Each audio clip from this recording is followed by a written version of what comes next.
Okay.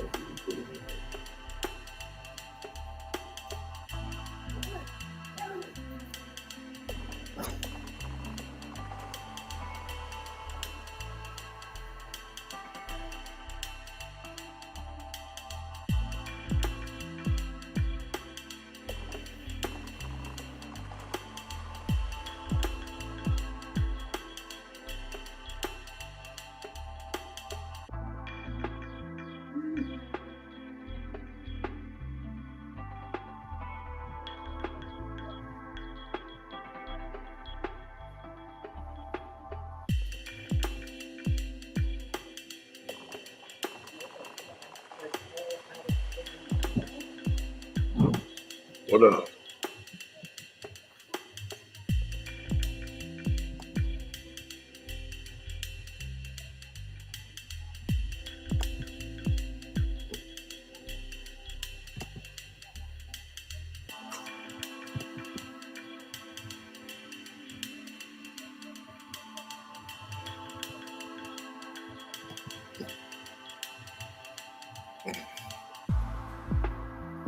What up, y'all? That's good. That's good, y'all. Oh, I'm doing good. Hey, Dara, what up? Hey, chillin', brother. What's up, man? How you been doing? What's good, Dara? I ain't doing. I don't know what I'm doing tonight. Actually, I was gonna say I'm not doing basketball tonight. I don't know. I might. I don't know. I think I'm just cooling it with the people. But how you been, bro? What's good all for y'all? So y'all know what time it is. It's good. What y'all got going, man?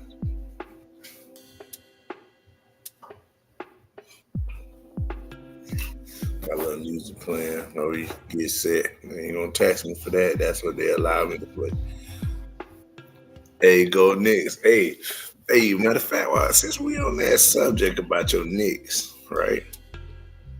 Y'all need another center, man. We all know Mitch Robinson don't stay healthy for a whole season for nobody.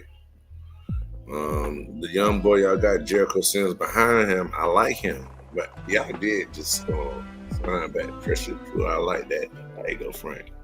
Preston Chua coming back is a good look for y'all. You know what I mean? Good defensive center.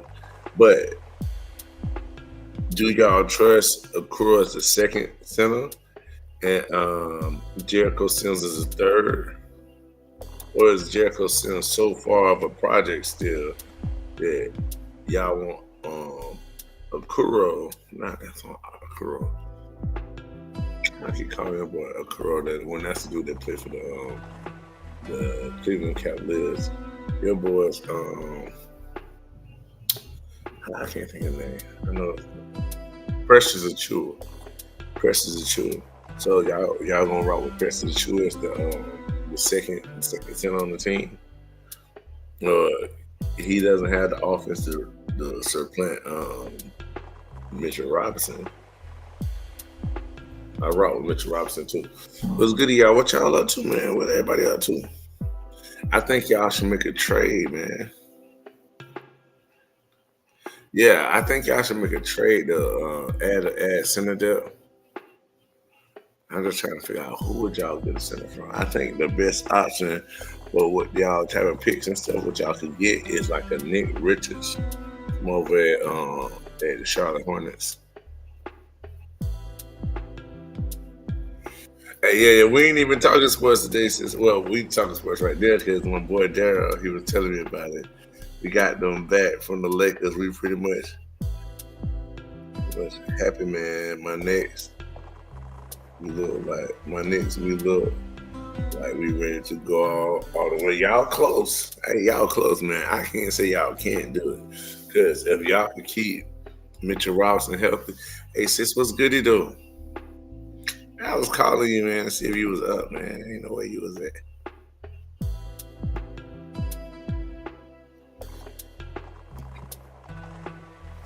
Yeah. Good to see him. Come on. Yeah, the Knicks gonna be in a good position, man. They really got a good team over there. Be honest with you. And yeah, Nick Richards, Nick Richards would be a good. I think that's somebody y'all can go and y'all can trade one of them late first round picks and still get him. You know what I mean? And you might be able to keep your. Y'all got a boy name y'all ain't trying to trade your backup point guard. What's your boy name? You know, backup point guard, McBride. Yeah, him. I like him. So trying to hold on to McBride, even if y'all had to package a Jericho Sims with the first round pick, so they can send them back up, send them still. You know what I mean? And then bring Nick Richardson in that way you could let Nick Richards and Preston Chua battle out for that second spot. And then now you got three depths, huh? You know, Preston Chua, if he get an injury, he can do good. I know we're not talking sports, but who you like for the first NFL game tomorrow, Chicago or Texas? Dang, they playing. Is it preseason or a real game? Preseason, right? You bet. Um, that wrong with me, bro. Hey, Kelly, what up? Hey, Kelly, why you ain't come up yesterday? I mean, earlier today. Why you ain't come up, Kelly? Said not right now, Fred. Cool. We're gonna get up there later, bit man. I heard.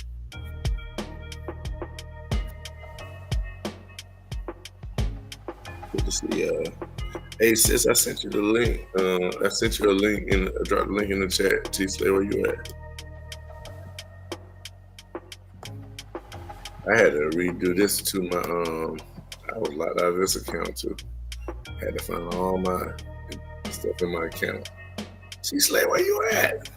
Oh, preseason heard. Texas, Chicago. Who the quarterback? Chicago. They just changed quarterbacks, right?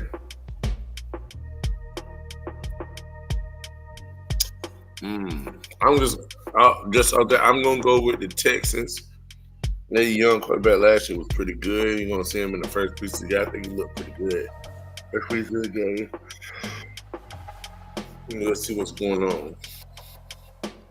Yeah, I'm gonna go with them. That's what I'm gonna go with. Yeah. All right, all right, all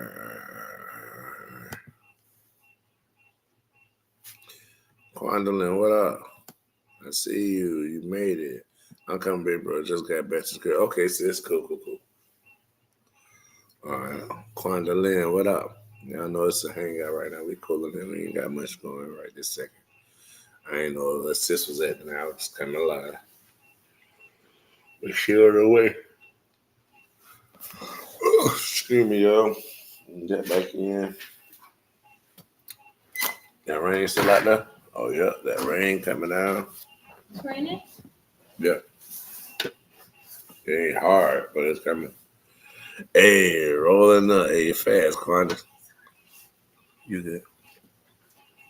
Yeah, hey, man. Who jumping up here with me today? I know sis said she coming. Quandalyn, you coming up?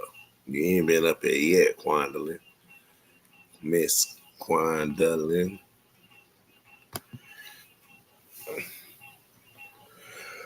I had sis y'all there. I hope my music ain't way off.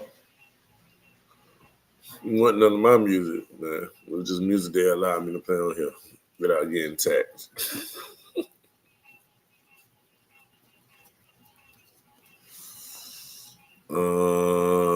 Finna hop on Slave's page just to bring in the fan. All right, definitely do that, sis.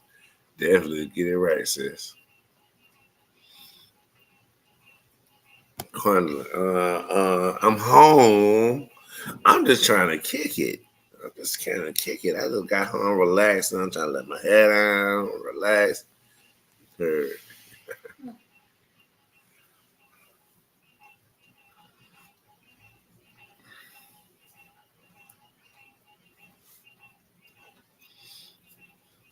Much quality might be shy. I understand.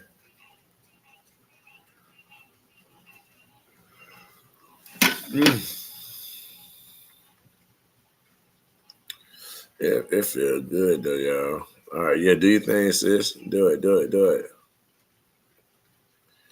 Hey, I got this. I'm gonna play this. Y'all see this up here? The evil history of flooding black towns. That's what I was with. Me too. It's been a long day. Hey, yeah, I was actually saying that for you, sis. I was saying all that for you. I figured it's been a long day for you. Yeah, I understand if you shy, sis. It's all good. No biggie. Just make sure I offer the opportunity.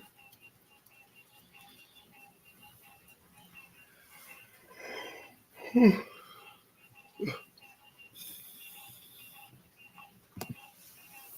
y'all see that?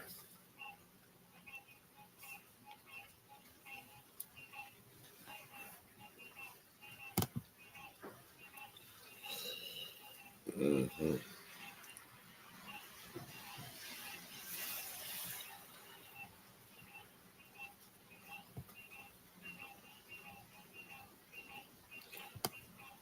Okay, y'all.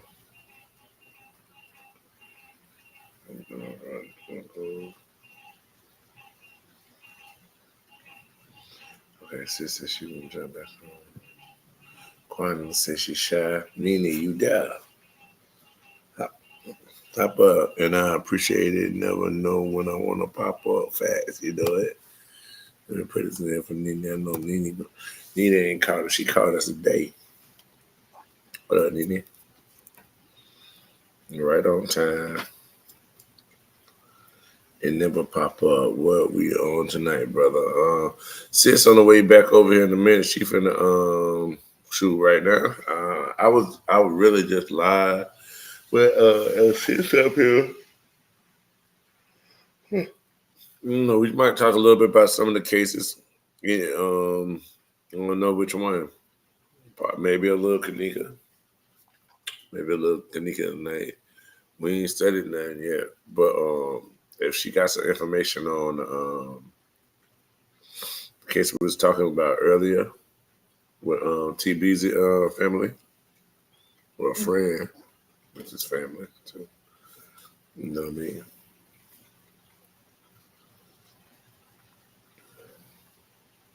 Oh, I don't know. We can go anywhere. What y'all want to talk about?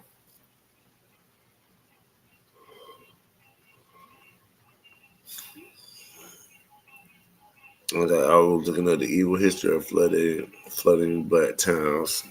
That's what I was really looking at. I was putting on. I was thinking about going to. Oh, this might be sis. God, but it was sis. Yeah, that is sis. Okay, none of y'all here. What's up, y'all? Y'all made it back. What's good, y'all? I'm gonna play this for y'all while I'm over there on sis. Be right back. About to run over there. And yeah. Thumb up. I'm gonna play it in here while y'all sitting here, fam. Hey, appreciate y'all. None of y'all. Salute to y'all. Appreciate y'all for coming in. Hey, I'm gonna play this for y'all so y'all can check this out while I go over on sis page and help bring more people over here. Okay. So I'm gonna set this up for y'all can listen to it and play it. I can restart it when I come back, but I'll give y'all something to listen to so y'all can be occupied. All right.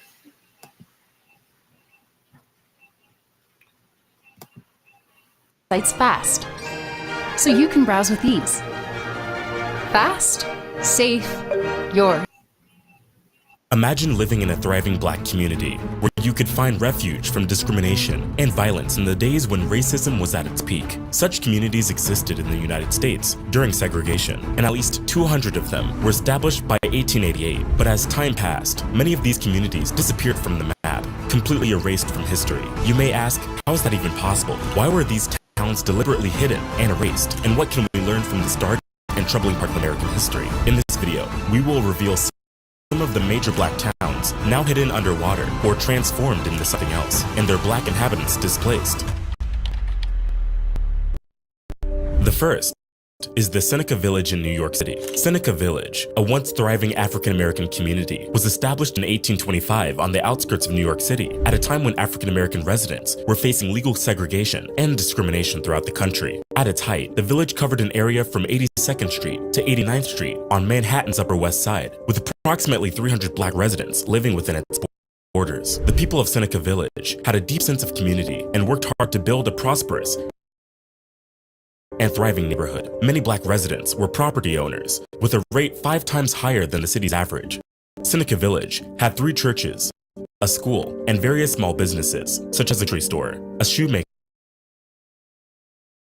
and a blacksmith. However, the residents of Seneca Village faced many challenges, including discriminatory laws that restricted their freedoms and opportunities. As the city of New York began to expand and urbanization took hold, many wealthy New Yorkers improved the area by creating a large park, which is now known as Central Park. In 1855, the New York State Legislature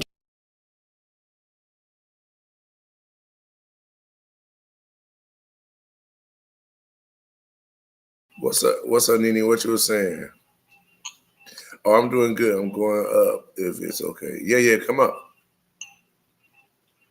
Yeah, come up. You and sister be up here. I'm waiting on sister to come back over.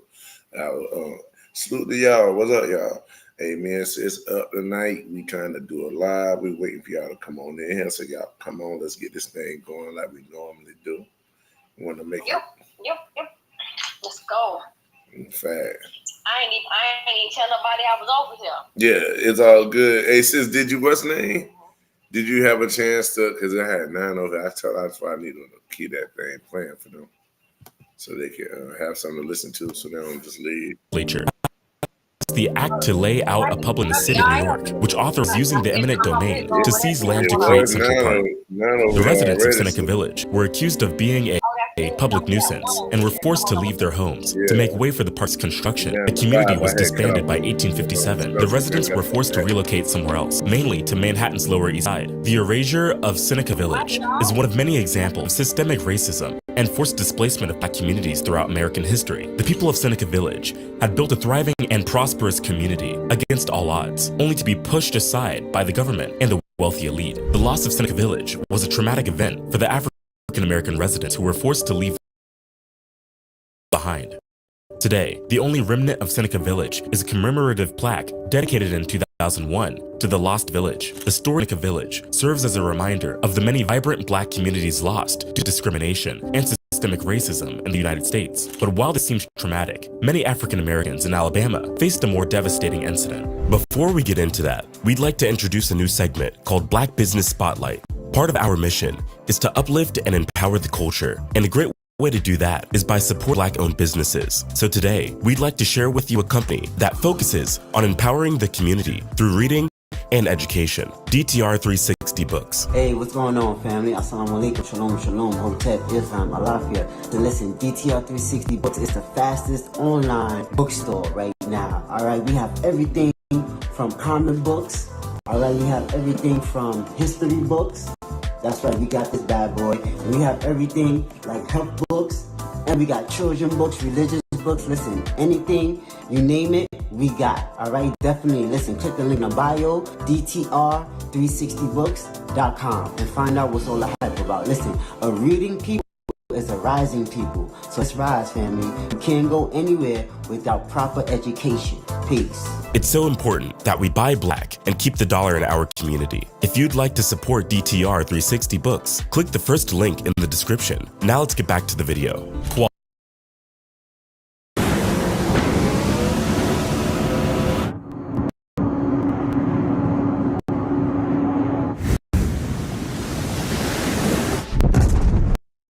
Qualaja in Alabama.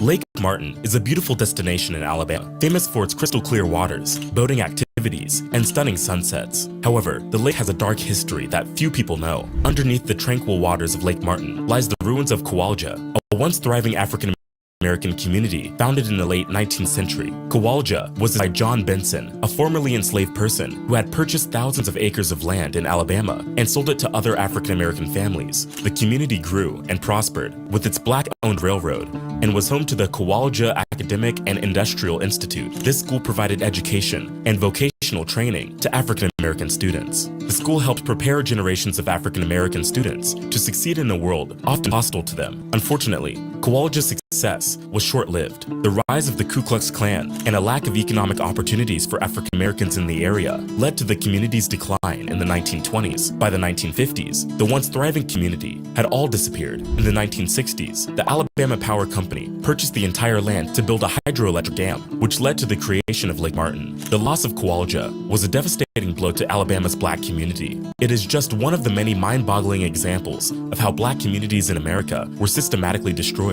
and forgotten throughout history. Despite this erasure, efforts are being made to preserve the memory of Kowalja and honor its legacy. The Kowalja Historical Society was established to preserve and promote the history of Kowalja and its contributions to Alabama and the United States. The society has created a museum that showcases the community's rich history, including exhibits on John Benson and the Kowalja Academic and Industrial Institute. The society also organizes tours of the area and hosts events celebrating Kowalja's heritage. In addition to the work of the Kowalja Historical Society, other organizations are also working to preserve and honor the community's memory. The Alabama Historical Commission has designated Kowalja as a historical site. The National Park Service has recognized the town's contributions to the civil rights movement. The legacy of Kowalja lives on through the efforts of those who seek to honor and remember the community and its contributions to Alabama and the United States. And this is not the only city underwater, as right below the serene water of Lake Lanier is a land that was once thriving with human activities, Oscarville in Georgia. Lake Lanier in Georgia is a popular destination for weekend getaways, with its abundant fishing, boating, and other recreational activities. The lake spans over 38,000 acres and has over 692 miles of shoreline. It is located in the northern part of Georgia and serves as a major source of water supply for the city of Atlanta. However, what many people don't know is the lake has a dark past. It sits on top of the ruins of Oscarville, a thriving African American community that was destroyed as far back as 1912. Oscarville was a small black community located in the northeastern part of Forsyth County, Georgia. The community was established in the late 1800s and was home to over 100 black families. The residents of Oscarville were hardworking farmers, carpenters, and other tradespeople who were able to establish a self-sufficient community despite the oppressive Jim Crow laws at the time. In September, 2 alleged assaults against white women were reported in the county. 2 black men were arrested, along with 4 accomplices. Shortly after, the body of a white resident was found, and several black residents were named as suspects. To provide safety, 1 suspect was transferred, but a mob of angry white residents gathered outside the jail. They seized and beat another suspect to death before hanging him in the town square. After the trials and executions, a group of white men, known as Night Riders, began a campaign of terror against the black residents of Oscarville. They burned homes, churches, and schools, forcing black families to flee the area. More than 1,000 residents were displaced in the aftermath of the violence. The land where Oscarville once stood was eventually purchased by the Army Corps of Engineers, who built Lake Lanier on top of the remains of the destroyed community. The construction of the lake began in the 1950s and was completed in the 1960s. The lake is now a popular destination for recreation and serves as a major source of hydroelectric power for the region. Today, there are reports of eerie occurrences and ghost sightings around the lake, adding to its already haunting history. Many visitors to the lake have reported seeing strange lights, hearing ghostly voices, and feeling a sense of unease in certain areas. Some believe that the ghosts of the former residents of Oscarville are still present at the lake, haunting the place where their homes and communities once stood. The story of Oscarville and its destruction is a horrifying example of the violence and oppression encountered in African American communities throughout American history. However, efforts are being made to preserve the memory of Oscarville and honor the lives of those who were lost. The Black Student Union at the University of North Georgia has created a scholarship in the memory of the victims of the Oscarville lynching, and there are ongoing efforts to uncover more information about the community and its history. In recent years, there has been a renewed interest in the history of Oscarville and other similar communities in the South. Organizations like the Georgia Trust for Historic Preservation have worked to document the history of black communities in Georgia and advocate for their preservation. The Forsyth County Historical Society has also taken steps to recognize the history of Oscarville and other lost communities in the area. Despite the efforts to preserve the memory of Oscarville, the community's history remains largely unknown to the general public. Many visitors to Lake Lanier are unaware of the story beneath the water's surface, but it doesn't end here. Van Port in Oregon is another place now buried underwater. Van Port in Oregon. During World War II, the United States witnessed an unprecedented surge in its manufacturing and industrial sector to support the war effort. This period saw rapid growth of shipyard industries, which became vital in producing warships and military supplies. One of the shipyards was located in Van Port, Oregon, which quickly became the second largest city in the state. The shipyard industry offered job opportunities, and many people migrated to the city in search of work. As the demand for labor increased, African Americans from the southern states were drawn to the shipyard industry in search of better job opportunities. However, due to systemic racism, the Albina neighborhood was the only place where black people could legally reside. Albina neighborhood soon became too small to accommodate the growing population, and a solution was needed to address the housing crisis. Vanport was built in solution to house these new workers. The city was built on a floodplain, and this decision would have devastating consequences. I want you to tell them everything you know about what happened on the lake. Just like your experience. Like, this is not scripted, y'all. This is not scripted. I want y'all to know this is what really happened. So I want to give y'all a first-hand account of an angler. My son's an angler. He's a fisherman. So he was on the river. He was on the lake, not the river, the lake, fishing. So hold on, let me put him on speaker and everything. Hold on, y'all. Hold on. Put up thing. Hold on. Okay, hold on. And I want to be heard on both channels. All right, y'all. What's up, y'all? Hey, we got somebody who's gonna give us their own. We got somebody finna give their own experience on what happened to them at Lake Lanier. This is in Georgia, right? And it's known as a haunted lake because they flooded a town of black people. And you know, it's been water in that place ever since, in this multiple places. That's why I've been playing it today. So yeah, brother, if you go ahead and give us your experience there, and we would definitely appreciate it. Break it down, baby. So, Oscarville was flooded. I don't know too much about Oscarville, but what I do know is from where I'm at, I done fished at least an hour to an hour 30 minute radius from where I'm at. Every body of water. I done got on maps, done got to every body of water and I fished. You know, you encounter what you encounter. But this lake, out of any body of water I've ever been to, it's the most unpredictable lake you're gonna encounter. So like the first instance I had, I was with my girlfriend at the time, walking with my brother and my god brother. And the first thing I noticed was the amount of cobwebs we just kept running into. And then basically we exploring the woods, we trying to figure out where to fish at, right? So we fish a little bit, we keep it moving, we going around the edge, but the whole time the presence of the water wasn't normal. Like, there wasn't no stillness to the water. There was like an ominous feeling to the water. But we get down there, and then we get into this ditch, climb up the ditch. My girl at the time standing still, and I noticed, I looked down and looked at her feet.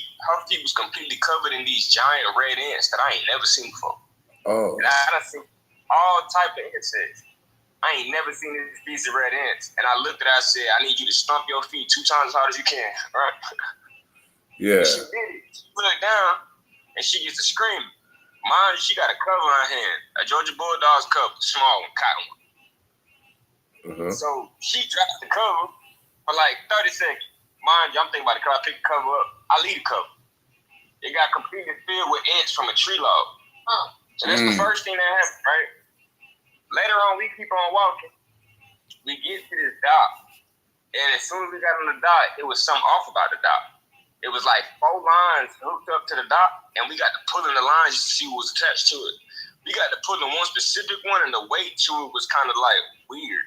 And once we got to pulling it, I kid you not, the weirdest wind I ever felt ever took the whole dock and the water next to us, and we looked at each other like, it's time to go.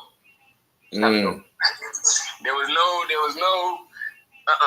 Every sense you got in your body will tell you to get up off of this dock and get on land, straight like that. And nipping on. You said they're nipping on. Okay, so I went on my birthday, right? So I'm out here on my birthday. We about 15, 20 yards out. So we about like less than 50 feet. We out there. We on a boat though, and the boat has a floaty on the edge of it. And it's like 20 of us, right? Yeah. I done been in plenty of water. I done fished plenty of water. I know all the native species to any type of creature that'll bite you. Okay. Right?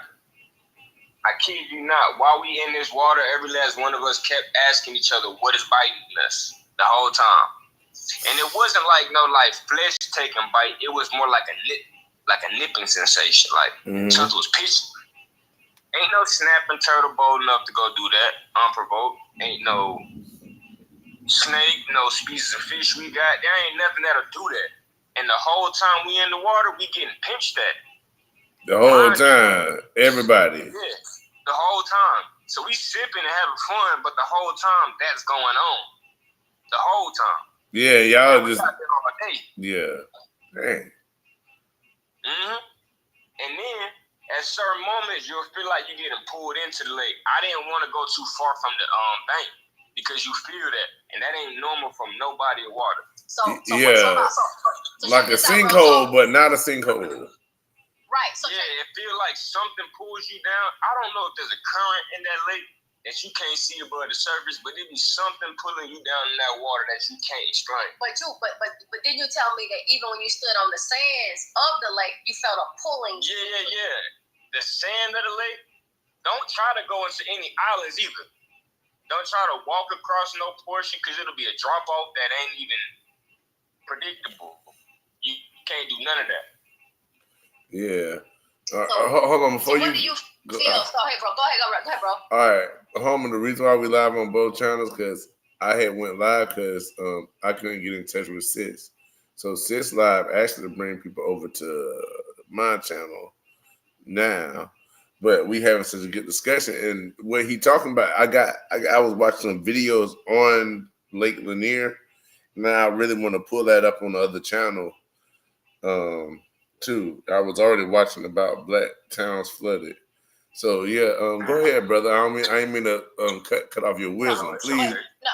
What I truly believe, every major lake. He gonna have to talk some more since we need him coming back. I know. That's my oldest. What you mean? What I truly believe is a lot of our major lakes and popular lakes in America are flooded out cities for whatever the reason may be. Yeah. I don't know why, but I feel like a large portion of them are. AKA one in New York may be one. Lanier is one. It's a lot of major lakes, but they flooded out cities. Now, regarding how haunted, so what do you believe to be haunted?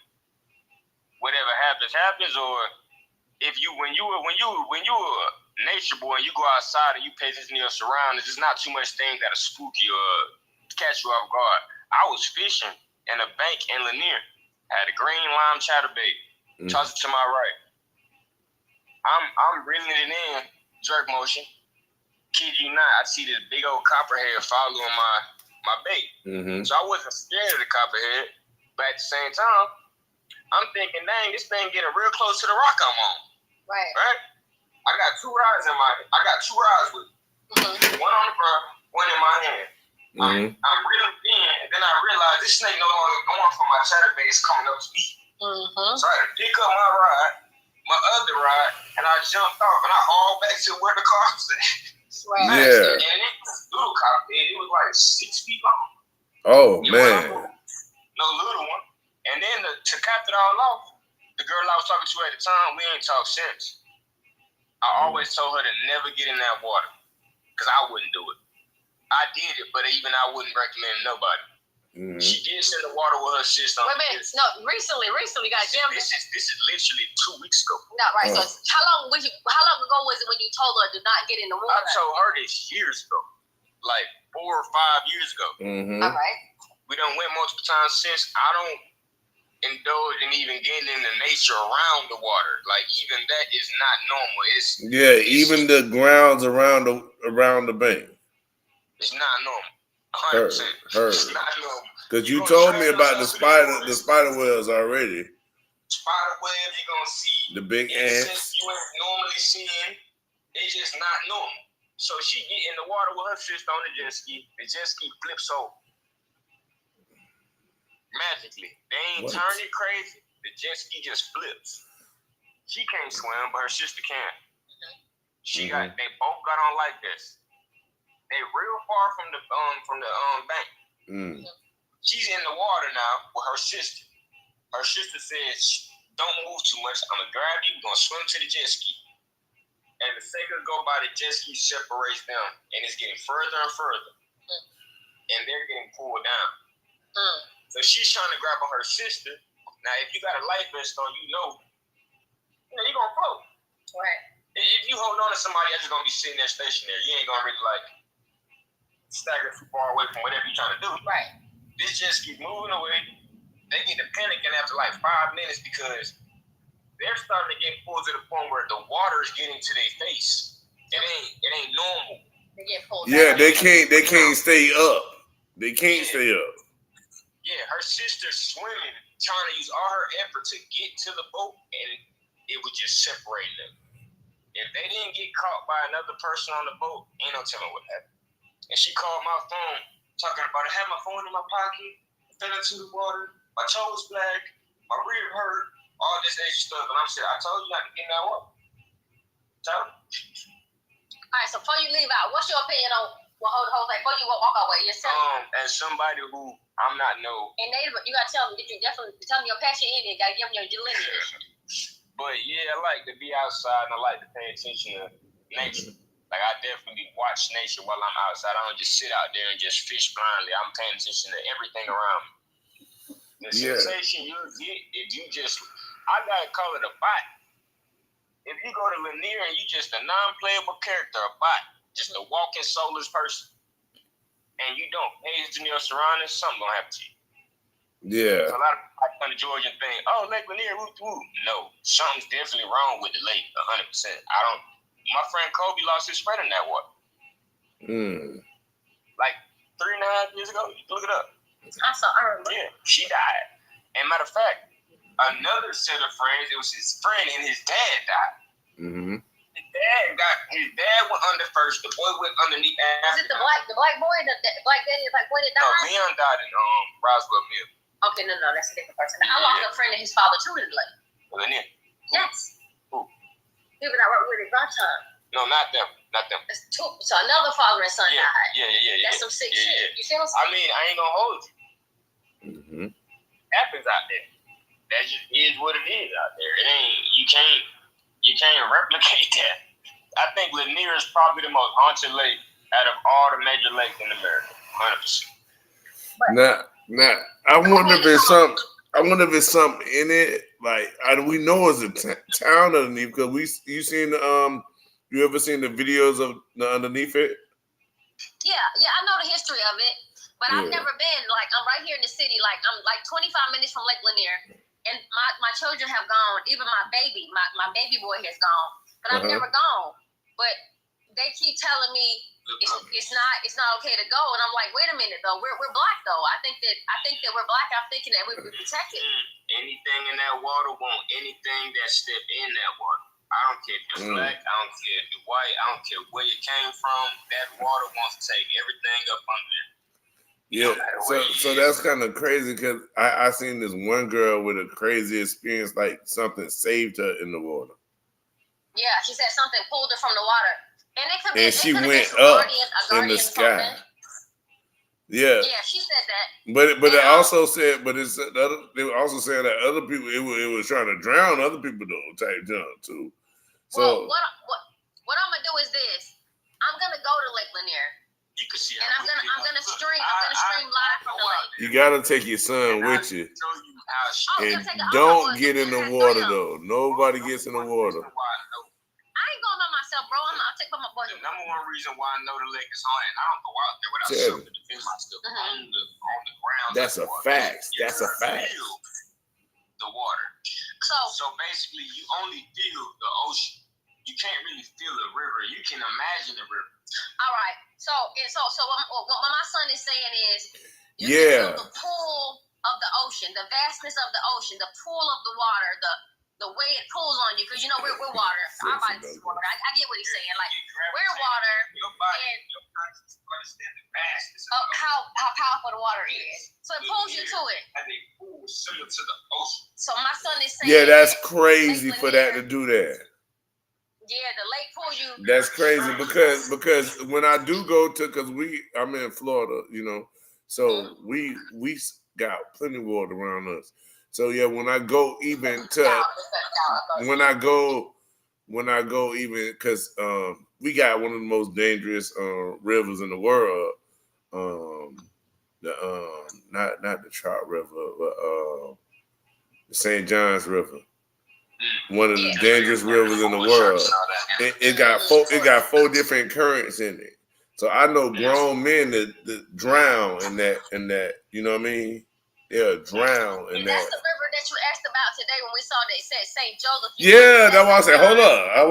Hold up. You talking about St. John? Where they at? because you don't go in that river. Like people out there partying on the boat. If you fall in that water, you might not come out. Right. See, that's kind of phenomenon I think a lot of people don't understand is how currents work and how wind work. How you, just because you understand precipitation outside of water don't always mean underneath that water something else is going on that exactly individuals ain't study. It's always more to know. Facts, Brody. Yeah, that's what I'm saying. Hey, man, that's why I like him. Yes. That's my baby. That's my baby. But y'all know what's so weird about the whole situation as we're talking about all of this water and everything. You guys do realize that Chicago sits on 3 Great Lakes.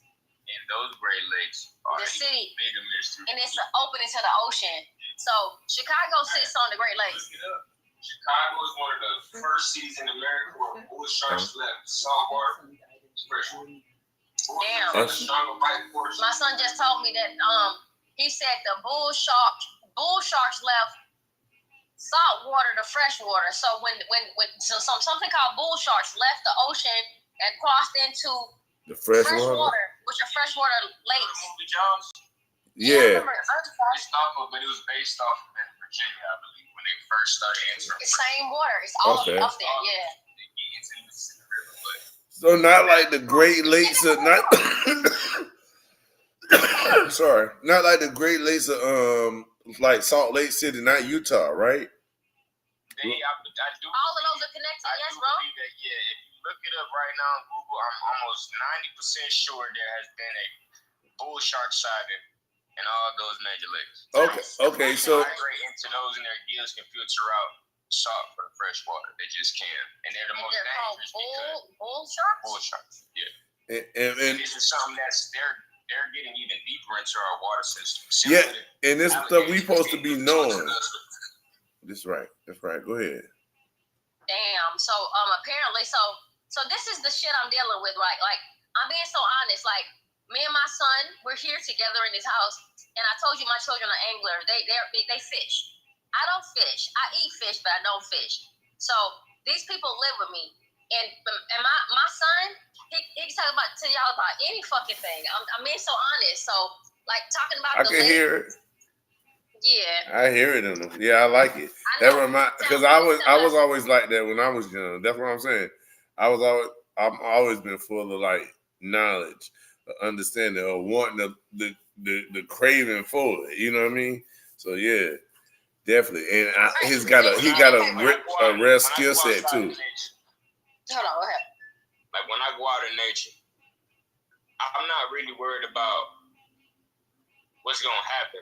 I'm more or less worried about in that moment what's going on. Right? You can listen to the birds, you can listen to the animals in the water, you can look on the bank of the water, you can notice everything that's going on. Whenever you really fish in a body of water, you have to learn that water. You can't just go to a body of water and just think, oh, I'm finna throw my bait in here and I'm finna just get some food, get a fish. It's not how it works. You gotta understand why they will be there, when they will be there, the conditions on why they're gonna be there. So when you go to Lanier, when I tell you that lake is not breathable, that lake ain't breathable. I'm talking about at all. Can't read the water. You can't read the water, and that's something that like I've been there 15, 20 times in my life. So you're saying, as an experienced angler, you cannot catch the vibe of that water. You can get a charter, and they're gonna get a radar, and they're gonna tell you what they see. They're not gonna tell you where they know they're gonna be at. They're gonna read the water and let you know, hey, there's some striped bass underneath. So the fish ain't even moving with the It's not natural. The fish not moving. I don't think it's natural. You might be in the bank. You might catch a couple of rock bass just chilling somewhere, luckily. But even then, you can't really. No, you're gonna walk the edge of that water. It's gonna seem like a dead zone all the way around the bank. And most anglers know like a pond, like a fucking pond. Fishing, most creatures stay along. Most fish like to stay along the bank. That's where they spawn. Worms will pop up from the dirt. That's where a lot of insects end up getting to the water. They're gonna eat them. Flies, they breed in those tanks. They breed in still water, so they know where to go. Over there, none. Yeah. So it look like to me, I gotta go live from Lake Lanier, Tiger. We can do that. Yeah.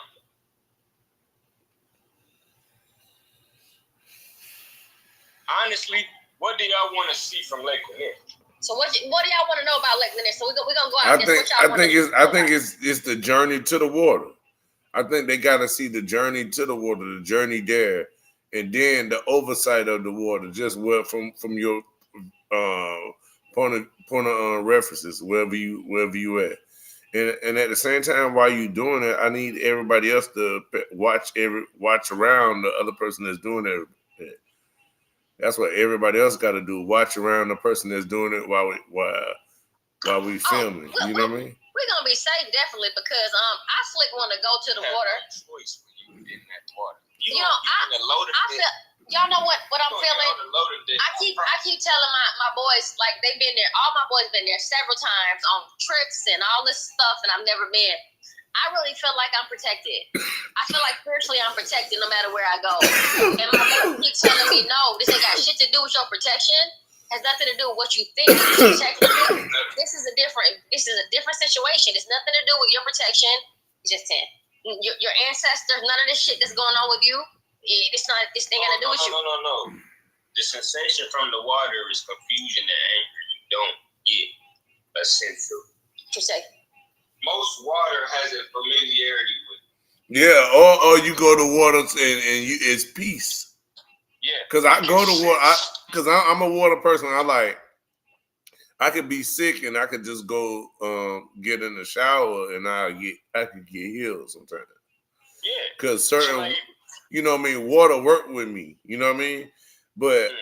But also, like I'm saying, I understand what you mean. If you come to a body of water and it's something strange, like I ain't never been to one like that. That's what I'm saying. Like I would definitely be a sense like, oh no, danger. I get danger. If I get danger, I'm getting away. Yeah, like when I mean strange, I mean if you go to a lake, a man-made lake, stop. I ain't never been to a man-made lake that I know. Peaceful. Nature has a way of finding its own harmony. Right, definitely. Yeah. It has a way of settling itself. Whether you go into a lake in the beginning of the spring when the wind is breezing, you can't predict much because of precipitation, so you have to kind of adapt to it. Now, later in the spring, you'll realize once the wind slows down, I can see where they're spawning. I can see where certain fish are trying to lay eggs. I can see where I can catch my target fish, whatever the case is. The deeper the water gets, the colder it gets. The bigger ones might be there. The more shallow the water it is, the smaller species will be there, but if it's too hot outside, none of them will be there. Right. So you got to be able to understand how the water works. If you go to Lanier, I'm telling you now, it is an unnatural order on how that water works. Yeah, none of that applies. None of that applies to that lake. None of that. And that's the only lake you think that's like that, that you've come across so far. I believe in other things. I be asking to see other things. The only place that I felt other things was that lake. I have never in my life seen anything that doesn't make sense. You making them want to fucking go. I'm just saying, that's the only place you'll see dead carcasses of fishes that don't make sense. You see like a catfish body and you probably wouldn't think, oh, catfish is in here, right? Yeah, they're gonna be dead catfish bodies on the bank. You're gonna see random stuff. Look up scuba diving videos of Lake Lanier, and y'all tell me if what you see underneath that water is worth on swimming. You're gonna see all types of things. Well, thank you, baby. I appreciate you. For real. Like I wanted to call him in here because when I tell you guys that me and my children are alike and not alike at all. Like I don't fish. I don't have shit to do with outside. Like I'm a prissy girl. My baby like, Mama, you can't even breathe out there. You got to get your breath together. Like I'm an outdoorsy person. Like, but I was raised in the city. I was underwater, but it's not the same. And that's another thing I gotta say too. All right, baby. I'm not sure if I believe in climate change too much. There's a lot of space we can live on, but the environments and within the cities that we're experiencing, it's unnormal. I done been outside a long time and I'm just adjusted to environments. I've adjusted to this one right now. This is probably the most hot and humid it has ever been in my whole life. 25. Yeah, my whole life. You go outside, you stand outside for more than 10 minutes underneath that sun, you are in that straight up, and there ain't nowhere you can run from. Ain't nowhere you running from. So when you go to a body of water, you get a natural breeze to it. You feel a lot better. Temperature drop. Yeah, temperature gonna drop. The wind that you feel, it's gonna resonate with the current of water, and you're gonna feel a little breeze. But weather right now is not normal. I couldn't even predict spring because it happened earlier than it should have. It's been off. Like, all right, here, I'll tell you this, like, it's been a while, like, for probably, like, when we was young, you couldn't do this. When I was born in '83, so I remember having snow here. I remember when it snowed here. In Jacksonville, it never snows here. But I was alive for the last time it snowed here. For real, not the little baby snow either. The snow for Jacksonville, it was like real snow for us. This is really real shit, yeah. So then what happened was it was always cold in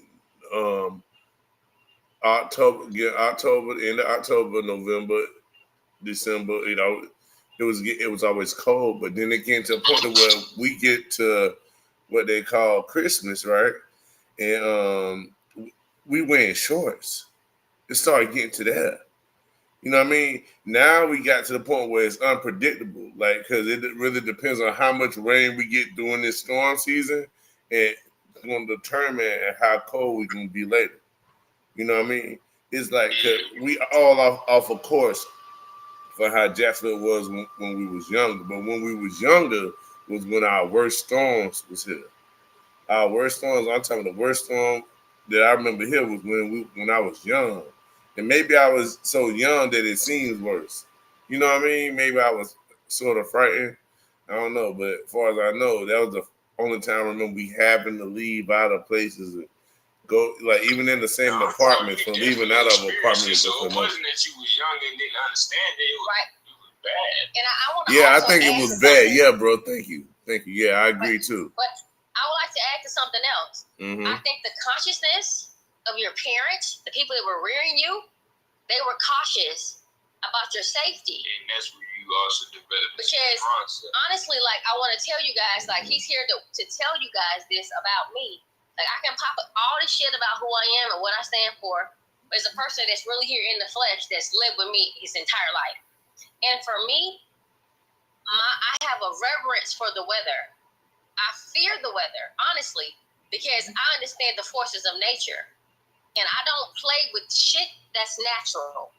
I strive to be natural in every sense, like my diet, how I act, how I move, my body, my hair.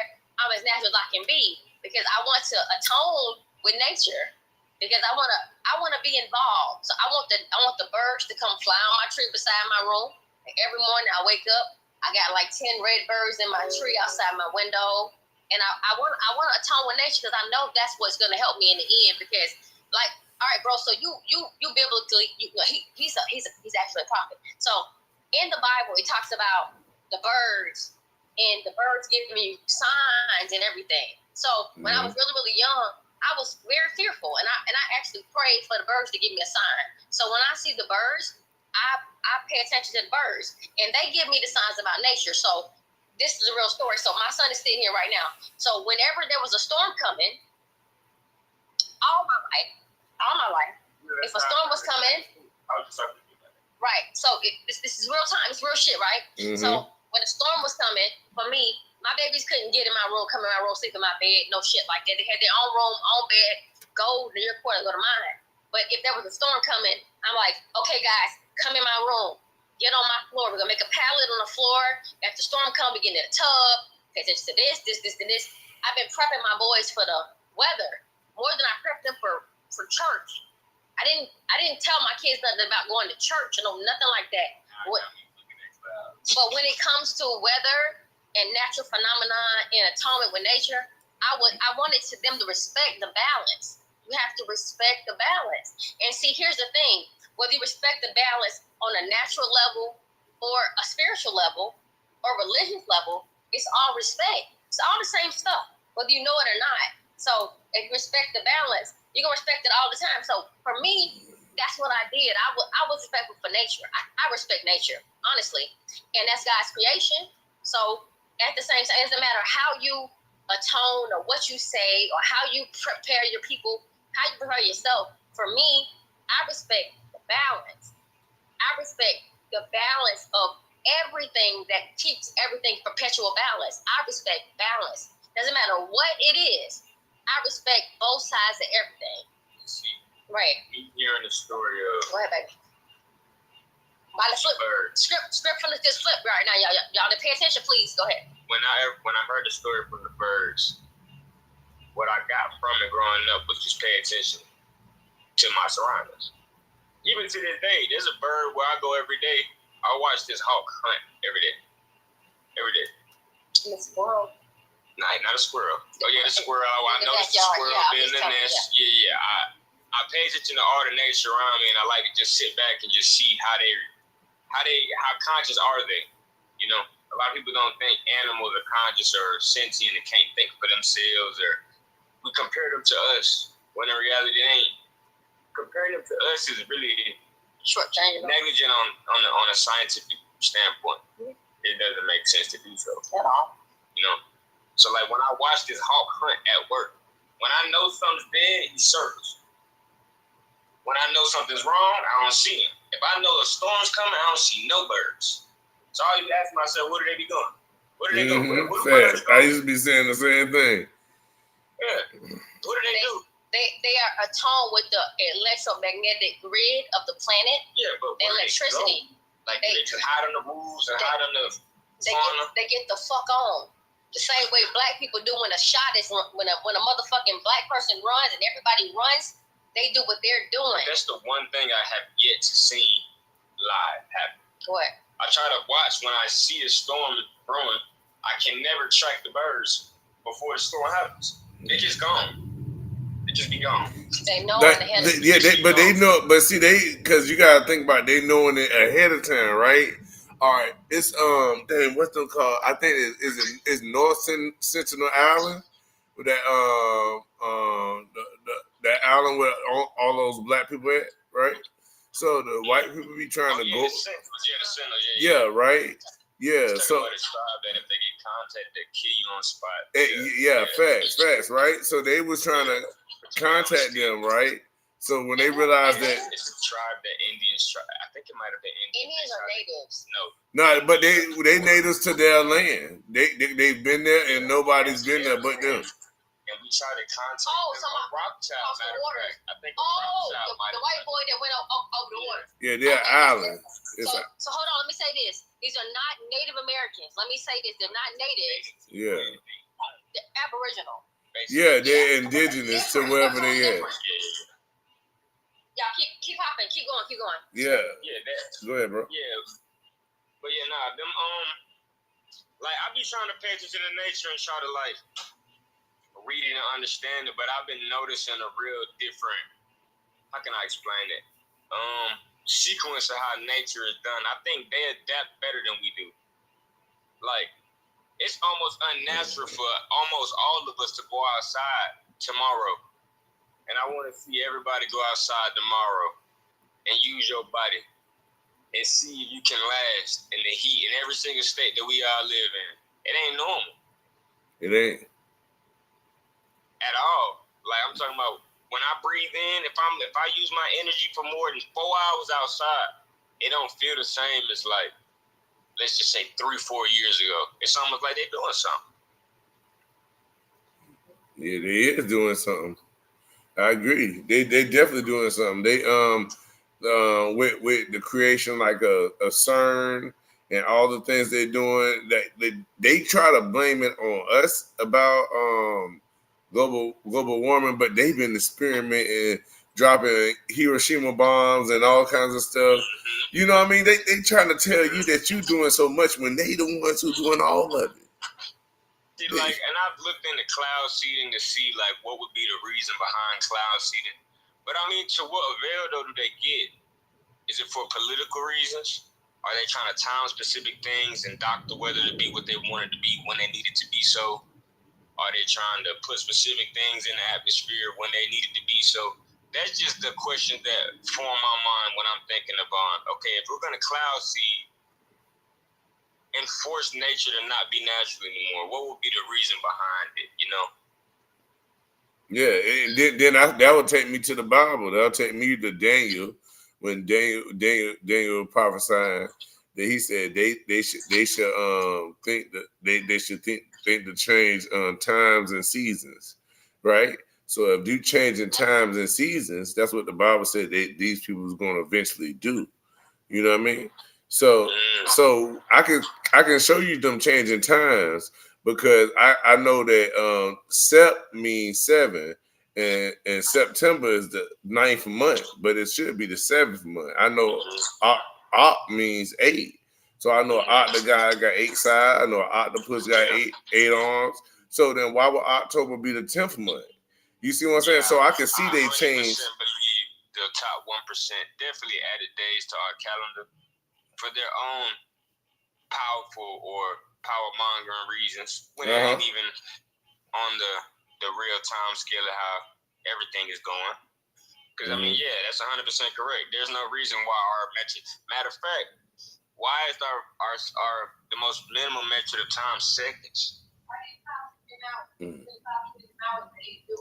Yeah, they could have cloud seeded in Maui and controlled the weather, but instead you see video footage of a high electromagnetic frequency weapon being shot. So clearly they're manipulating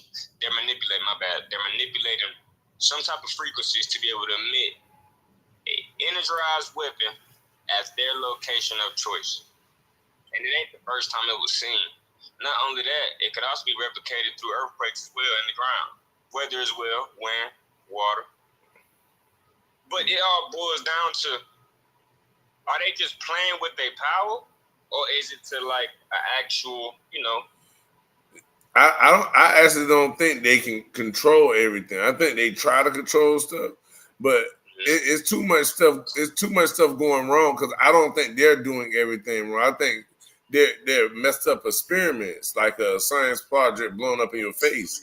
Yeah, I think that stuff happened. You know what? Now that you said, I see it the same way. When they do something unnatural, nature has its way of correcting its course. But if Mother Earth feel like its stomach hurt after a virus might hit it, it's gonna throw up. Yeah, yeah. Matter of fact, you own to something. It's something I supposed to study yesterday that I didn't get a chance to. I always got studies, but what I was looking into Antarctica, something else is coming up out of Antarctica. Something came up out of Antarctica not too long ago. Yeah, I seen it. But it's something else coming up out. Yeah, something else coming up out of there now, because when that land awakening, you gotta think about that climbing over in Antarctica. It's all messed up. If you look at the old ancient maps of the land, you can see where it used to be connected to another piece of land, right? But then it looked like, if you look at it, it looked like water, some kind of thing happened where it struck the land and divided it.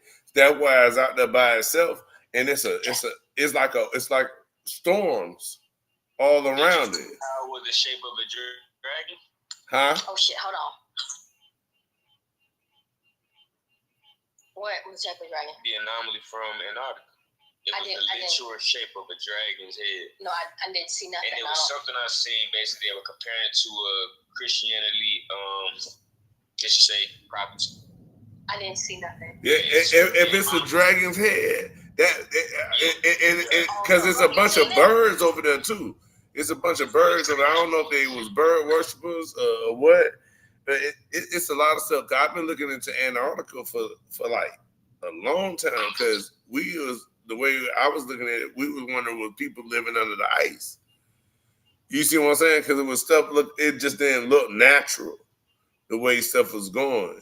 And then we already know that Hitler went out there, New Swaziland. You see what I'm saying? And that's a place that they claim in Antarctica. You say Hitler? Yeah, Hitler. Oh, don't get me. Listen. That's our dude, right? Listen. If anybody seen what was about to happen, he was the first to see it about to happen. He He went to Antarctica. That was his That was his getaway plan for what was going to happen. He had that's why he plans in mind. Hitler had expansion in mind, and he had an idea of destabilizing the 1% of the earth. Oh, okay. So hold on, bro. Now let's talk about the 1%. The 1% of the controlling faction of the earth. Yes. That Hitler was trying to stop. The main thing because some nobody kind of way knows. He had to know something was gonna go wrong. He knew something was gonna go wrong because he's seen the experiments being led upon the scientists underneath his establishment, which were full of, we know who. Those. Sound good. Less than 80 years ago, around 80 years ago, guess what type of experiments they were doing? Talk about it. I've been talking about it for days. Self-mutilation experiments, testosterone and estrogen experiments, eye transplant, skin transplant, all of the things that, let's just say, less than 100 years ago we would deem to be an extremist and cruel idea and a terrorist upon humanity. Right. Now the country, the land of the free, are passing laws in certain states to where these same exact procedures are now being able to be done without the consent of the parent. Right, which is what's going on in Rosemont, Illinois. It's literally happening in multiple countries. I know.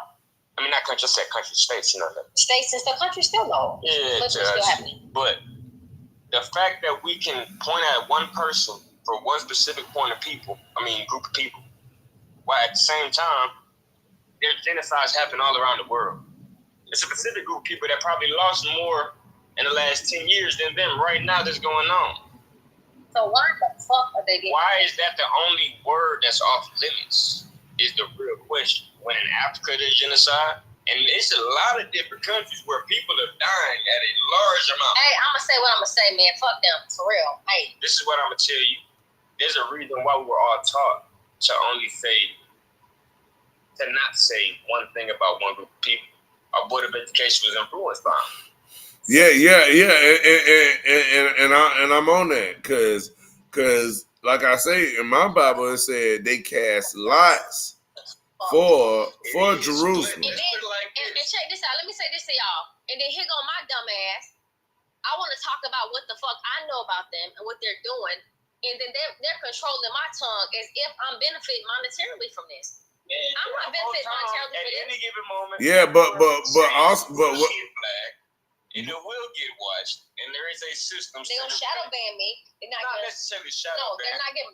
No, it's already. Push you out there. That's already happening, sis. That's why China's been going crazy recently. It's already started. They're blocking notifications. They're kicking me off the chats. I ain't doing shit. I got 700 motherfuckers. That's it. You gotta learn your way with words. Yeah. What way with words? Yeah. Yeah. What? No. But what we saying? Because then if you know, because then you got to, because we got to get the message out. More or less, I hate to call it but the Matrix, you just gotta know. What? And then I need to stop this shit. Then I don't need to. Not necessarily, because we do have a freedom of speech, but to what avail are you trying to reach? I'm trying to tell the truth about what happened to Kanika at this point right here. The truth. Yeah, listen. That can always go. But when you dig a little bit deeper, you're going to realize the same people doing the same shit. So understand, the more you unfold, the more that you're going to have to crumble up later to make it, it's simple. It's very simple. It's all right. So finishing note. So let me just let my baby say this before he walks away, because he got to go to work in the morning. So I would like for you to sum up briefly. You've been watching me literally for 6 years. You've been seeing me struggle, cry, go through this shit with this girl. What a lot of y'all don't know about me is I've been editing since I was 11 years old. I do 2D and 3D motion tracking. I do typography. I know how to do post-production editing. The split second I seen that footage, I immediately told her what I noticed discrepancy-wise. Hold on, bro. Hold on. So I hope y'all are listening, paying close attention to what he's telling about the origin of this case. And please talk about the first 24 hours. And my boy, one of my bros that I knew, before he died. Yeah, we all getting that. He basically is the brother of Kenneka Jenkins. So what we were told, at least. From what we were told in the beginning of what happened. And his death was also a mystery as well. We got a weird Instagram DM. Put a DM about this. It was real descriptive, and it didn't seem as if somebody native to Chicago would have kind of like sent it how they sent it. It was kind of like a real formal description of what happened. Hold on, boo. I need y'all to pay close attention to what's going on, because this is from someone that I didn't talk to about this. This is the origin of what took place, and I need y'all to understand what took place and how this all happened for me. Go ahead. At the time, I smoked a lot. I was on a lot of different substances. I didn't really care too much. But what I did notice was how strange it was, because it was exploded into media so fast. And when I looked at that footage, and she sent it to me, I immediately got to breaking down frame rate issues, ghosting issues due to a lot of masking. You need to say what that is. Frame and ghosting and masking. Okay, so basically each camera that you will ever record in records certain frames per second. So whether it's 24.9, whether it's 25, which is the human eye, whether it's 30 or 29.97, or you got 59.94 and 60, and you can go even higher to 120 to 240 to 4K or 8K resolution.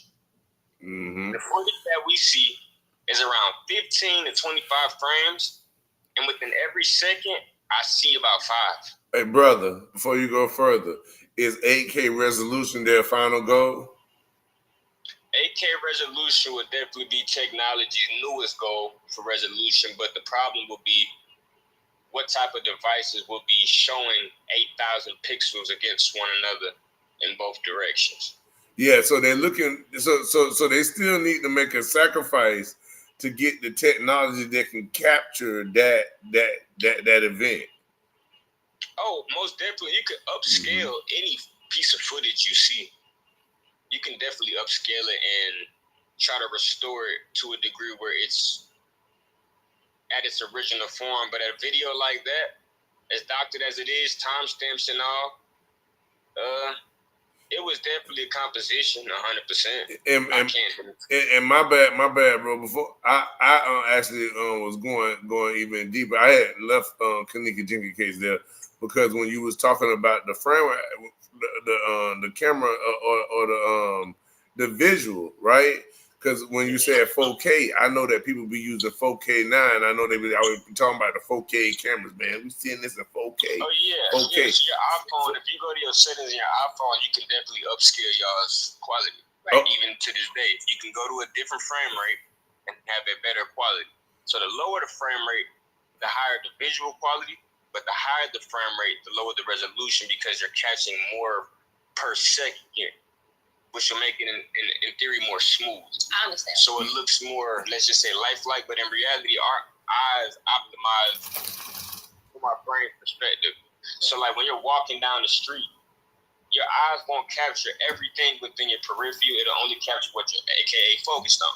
Yeah. So a camera, if it's focusing on everything at one time, you need more frames to be able to capture every individual suspect within that space, right? And then again, it's also the shape of the circle. It's not, it's concave, so you won't catch everything, but you're gonna catch what you catch. What I'm getting at is those cameras and the footage I seen, the split second I seen that, was the amount of frames an editor, so like myself, sat down and got rid of. You can go definitely 100% frame by frame. That's what you do when you're actually doing deep post-production editing. You go frame by frame, you fix what you fix, you mask what you mask, you edit what you edit, and then you render it out, and then you look for discrepancies and fix it again, whatever the case is. You keep on touching it up, and that's your final product. I only had 2 days, though, because when I seen that footage, something I could have did, but even worse than what I could have did. Right. After 2 days. So what I'm trying to tell you guys is my original introduction to the case. I was showing my son the video, and he was like, "It's something wrong. This is wrong." And I was like, "What do you mean?" He was like, "Did you see what's going on?" And I was like, "No." He said, "Did you see the ghosting?" I said, "What the fuck is ghosting?" He was like, "Duplicated frames. I was like motion picture frames, like, and then everything that I learned, my smarts kicked in. And I said, so what you're telling me is something is going on in this scene. So every frame is a broke it down. Right. I didn't sit down and go every frame to frame. Right. I just noticed from duplications. Yeah, I noticed stuff that my eye was trained to look for. Right. And I never really thought about like what they could have been doing, or how they did it. I just thought about the fact we heard that he got killed, and it took 2 days for this hotel to release something about it. Right. So when I looked at it, I was like, well, yeah, I got proof for it. That ain't normal. Right. So like what he's talking about right now is what happened initially when we saw the footage. I didn't know what I was looking at. I just knew something was wrong. And then I showed him, and he was like, this is edited. And I was like, what do you mean? He said, do you see what's going on? He said, frames have been removed and duplicated. They're duplicating frames. Shadows. He was like, Ma, click through each frame. I was like, what the fuck do you mean click? Because I'm on the phone. He was like, no, you have to click through each frame. So he was like, you know what, this when shit made sense to me. A motion picture is a picture in motion.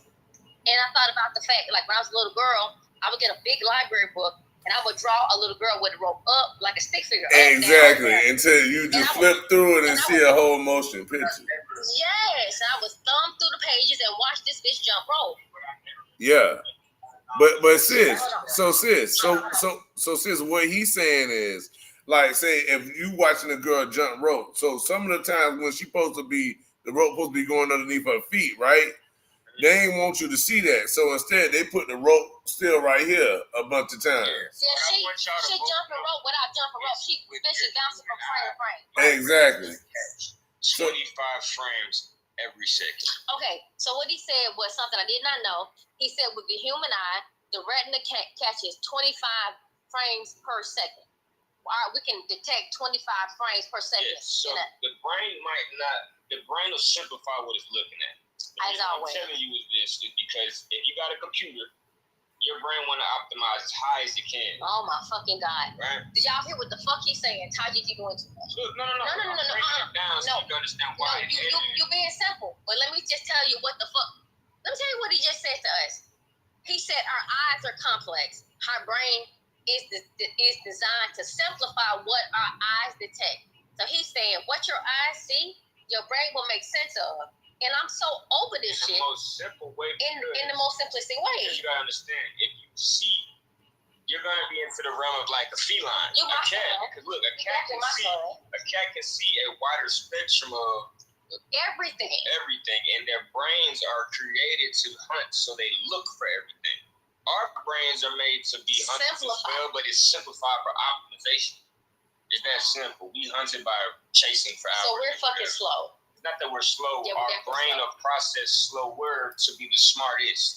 Okay, so exactly, because if we was too focused on the prey, we'll be tunnel vision. We wouldn't see the other things we need to create. For example, the fact that we can see our fucking nose. Yeah, but our eyes. Like hold on, I gotta say this, baby. Think about it and throw you off though. Right, that's why your brain tell you, let me not worry about that. Right. So let me say this, y'all. We can see our nose. If you stop right now and look at your nose, you can see your fucking nose. But your brain never acknowledges the fact that they can see his nose. It's not important. You know what else you see? You know, sometimes you not moving. But guess what? Your brain not gonna sit there and render what it makes no sense. Doesn't matter. The reason why I'm telling you this is to look. Hold on, y'all. The second I seen that footage, I immediately went to 25 frames, which is the lowest of quality any hotel should be using. If you have a hotel, you are paying for surveillance. Your camera, if we're not in the year 2000, should have at least 30 frames per second to 60. All right, so hold on, y'all. My son got to go, but let me ask you this question really quickly. So we have a doorbell cam, right? Yeah. And we understand that doorbell cams are event creating devices. So there's a constant live stream the entire time, and then there's motion detected in front of the constant live stream. It records. So we ultimately end up with two streams. One that's rendered the entire time digital, and it event creating. So when there's motion, it creates an event. So what I'm trying to tell you guys is this. That hotel was on surveillance 24 fucking hours a day. I need y'all to understand what I'm trying to tell you guys. And there was no motion activated cameras. It was event creating cameras, and they fucking saw everything that was happening. So let people think y'all, you fool y'all to think that there was nothing going on until something was going on. It's a fucking lie. It's internet based and internet rendered through the internet and tracked through the internet. The reason why I say this is very important because assume those cameras at least 30 to 60 frames per second. Y'all hearing The this? amount of frames I would see from what I'm used to looking at frame wise per se, because I can catch a lot in a second, was about 5 to 50. So what were they doing? So y'all listen before he goes. He got to go to bed. 60% of the frames per second So to manipulate what they could. what's your eyes to catch?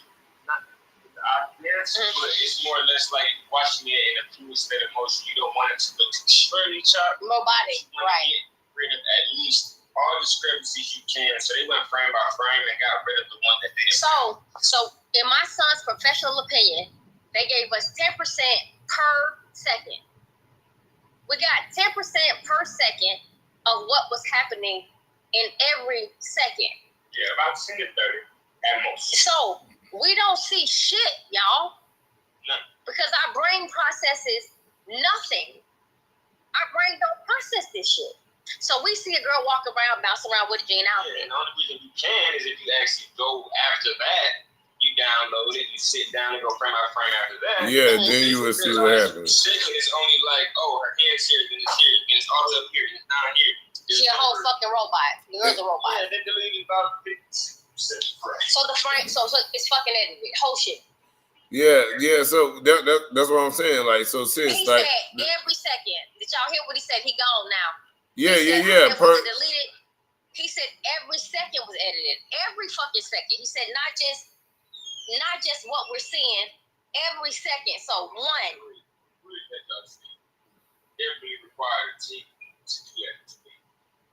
Yeah. So thank you, Scout. I appreciate you. So what we just had was a non-scripted introduction to the mind of my firstborn. I don't talk to my baby about this. I don't call him in this room unless I'm having a tech problem.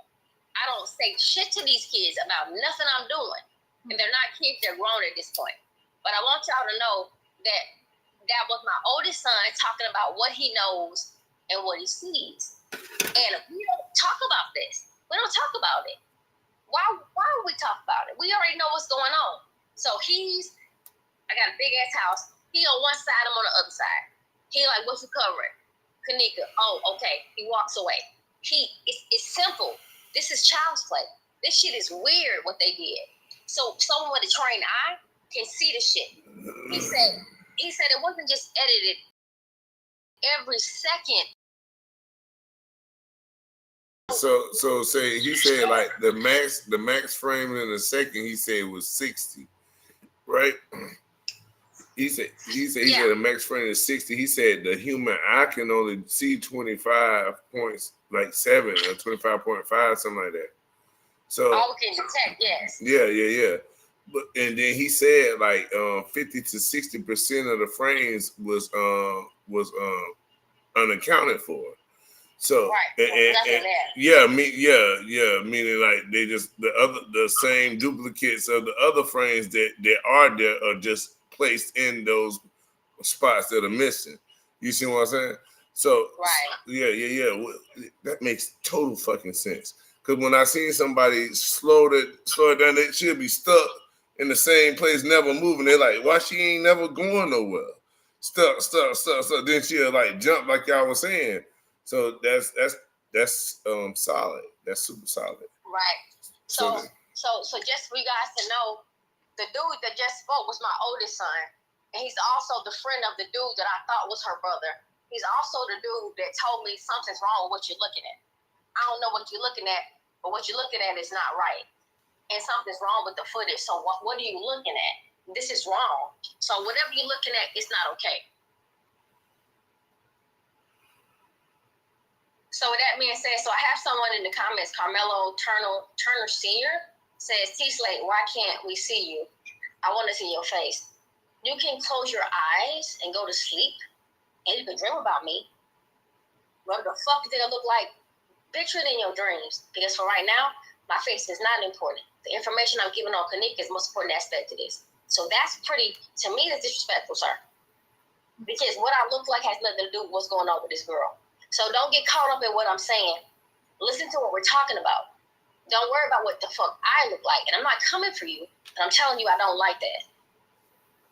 I don't like that. I'm a real fucking person with a real presence and everything. I just brought my fucking son on this shit. I don't bring my kids on this shit. I brought it on here for y'all to understand what we have going on and what I have behind me. So I can want y'all to understand what we're analyzing. So I brought him here to talk about Lake Lanier, and he went on to talk about other things. What you doing? So what? I don't know what you doing. Your jug going from red to black. Your screen. Oh, I'm walking through the house. It's covered up. We're good. All right, cool. All right, you fine, baby. I'm not coming for you. I ain't coming for you at all. But you're going to see my face sooner than you know. Because what's happening is I'm being pulled in directions that I have to go in. They have nothing to do with the fuck I think I should be doing with myself. Because there's people that needs help. And I got to go in those directions. So before y'all know it, y'all will see me. No worries. But don't get it twisted when you see me either. Just still keep thinking about T Slate. Don't think about shit I show y'all other than T Slate and my efforts and all the stuff that I did while I was on this case. I'm respectfully asking y'all to just remember my work. Don't let nothing confuse you other than my work. Let my work speak for itself. It's all I'm asking y'all to do. That's it. So you good, baby boy. Ain't no harm, no foul. So bro, So we were on Lake Lanier. So my son, my children are both anglers. They both fish. So when bro was talking about Lake Lanier, they were like, "Ma, you don't need to go to that lake because something going on that lake. Like it ain't right. So you don't need to go. We don't need to go there." And I'm like, "Nah, fuck that. I'm going." So I'm going. I'm still gonna go. And when I go, bro, I'm gonna go live from the lake. I'm gonna let y'all see what's going on out there. I'm 20 minutes away from the lake, literally. So other than that, what you want to talk about, bro? Shoot, sis. That I actually want to talk about the lane. I'm gonna tell you what I know, y'all. So apparently, after people were freed, I'm not sure about the whole boat ride over here, y'all. Let me just keep it a buck. I ain't talking about the whole boat ride. So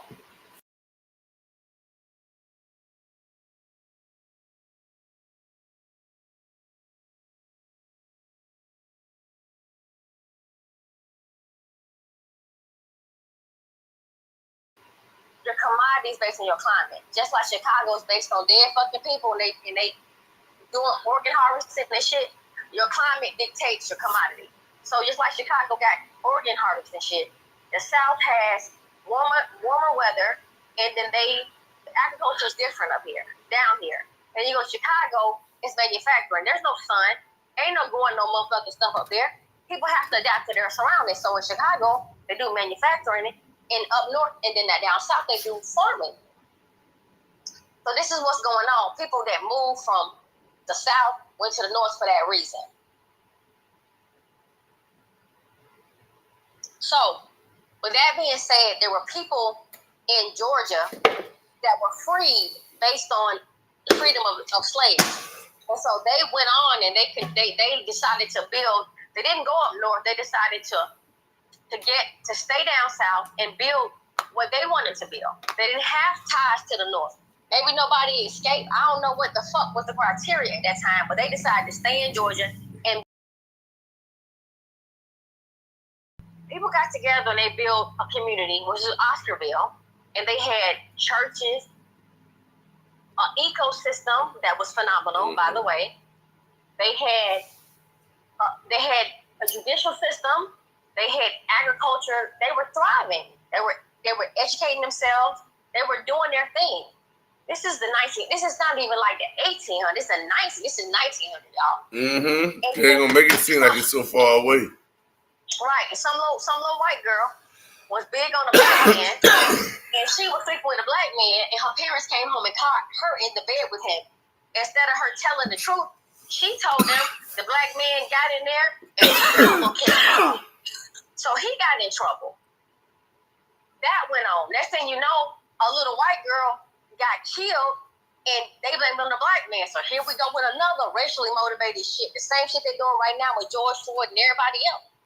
And the next thing you know, they talking about something. They crying for justice. They like, nah, fuck that. They around here doing this, that, and the third. These black people didn't get that far away from that bullshit to commit another crime like that. They didn't do that shit, but there was no protection from that. They were outgunned. So what happened was they were like called night riders, some weird shit, or whatever the case may be. They came in, they snatched those boys. The dude that was guilty, were accused of the crime, and then they rallied him up, took him downtown, and they did some horrible things. They hung somebody, they killed somebody. And the whole city, so all the black people just kind of left the city. It was like, this is your warning, get the fuck up out of here or die. So they all fled. In fear, they fled. But some people that were educated and wasn't on that bullshit, were none of these motherfuckers, they stayed and stood their ground.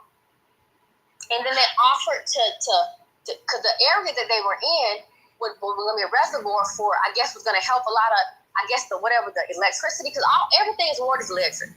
I want y'all to understand, water is electricity. You need to understand that water is electricity. That's the biggest source of energy is water. So they wanted to have electricity, so they were deciding to flood the city and just do what the Army Corps engineers. It's some shit for the city to support the city of Atlanta. They needed that water source because water is current. Current is electricity. So check it out. Wordplay. Water, current, currency, money. You get the connection? Are you getting water, current, currency, money? Yeah. It's all maritime. Right. Maritime. Absolutely. So they wanted to flood the city. So if you didn't leave, that's fucking fine. We will run y'all out. We'll stage false flags. We'll say y'all did shit to run y'all up out of here. If you don't leave, we're going to do something else to your ass. So that's what they did. And they ran people out, and they decided to flood the city of Oscarville. So they sacrificed that town. They sacrificed that town to build Atlanta. The biggest blood sacrifice I could ever come in the state of Georgia. Oh, that would make sense compared to what they tried to do to Atlanta. What they trying to do and manipulate it and make it what they wanted. Yeah. Okay. That makes sense because I can go and I can find that. I can go find that in the scriptures. That's you know what I mean? I'm gonna look for that stuff. I look for that. Right. You see what I'm saying? That's what we talked about. And so they lie. They always say if there's an end of a burial ground, we'll relocate the bodies of the deceased. How the fuck can you trust them?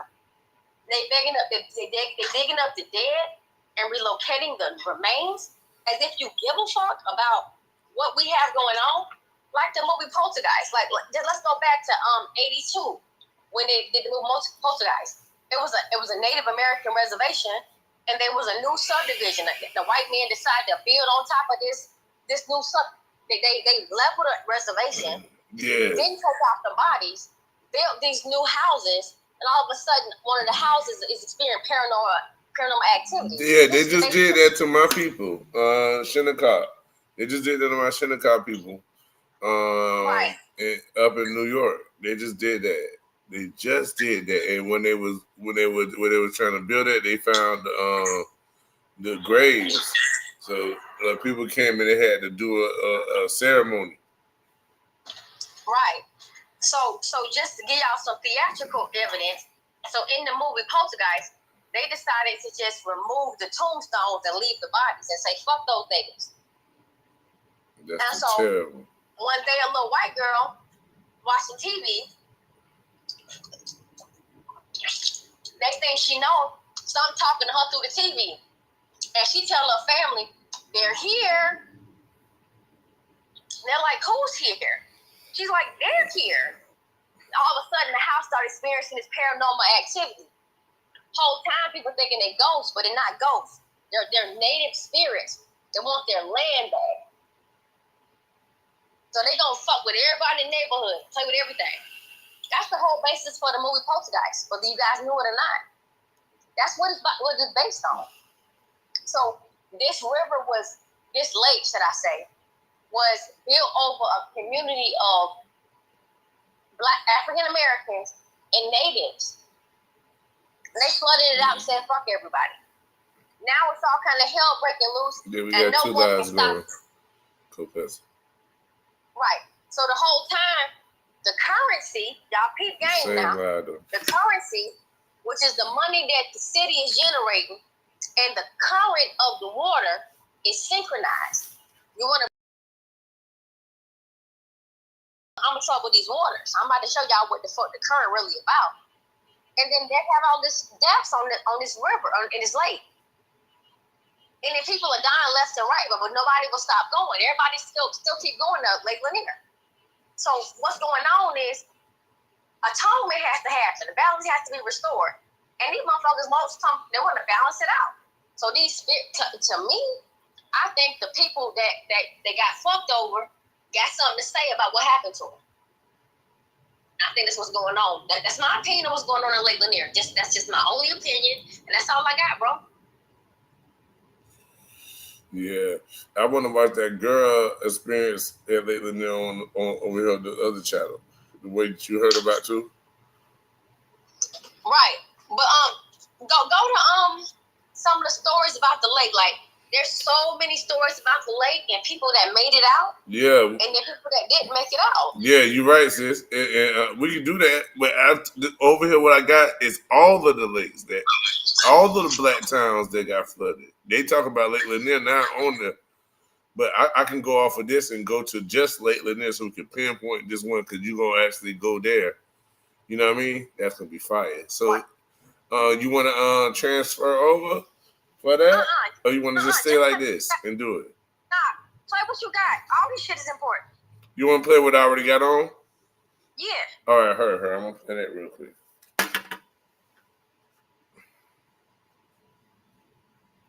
All right, they should be able to hear it over here too. So this shit was built on. See, okay, I don't know which one. All right, let's see. The volume all the way up. All right. Consequences. At its peak, Vanport housed 40,000 residents, with 40% of them African American. Unfortunately, in 1948, disaster struck the city when the Columbia River flooded the neighborhood. The floodwaters destroyed the town within a day, displacing over 18,500 families, more than a third of whom were Black Americans. The aftermath of the flood exposed the systemic racism that existed in Oregon. White supremacists attempted to keep Black Americans out of the state, and the state legislature passed laws to preserve the state predominantly white. The Oregon and Black exclusion laws restricted Black people from. You see that passed laws to reserve the place to be white, so they was allowed. So that went down to the government all the way through. Because if a state doing it, then the president. So the president can't say nothing to the governors. The governors. You see what I'm saying? You mean I can't come and say, "Hey, bro, what y'all over there doing?" Y'all do, how y'all gonna tell them they can't be? It's just like if say in Chicago, one of the gangs in Chicago said, "We finna take over the whole Chicago. No other people could be here unless you're in this gang." You see what I'm saying? They would do what they finna do here in Jacksonville. Now, you know what I mean? The urban Rico. That how we become urban, sis. When our name become, see, so I don't understand. And then I think it's the richer Blacks that got to be accepting it to make it okay, because they will hear it first. Because you know what I mean? They will hear about this first and know about this first. And if they don't renounce it, that's when the labels get put on us.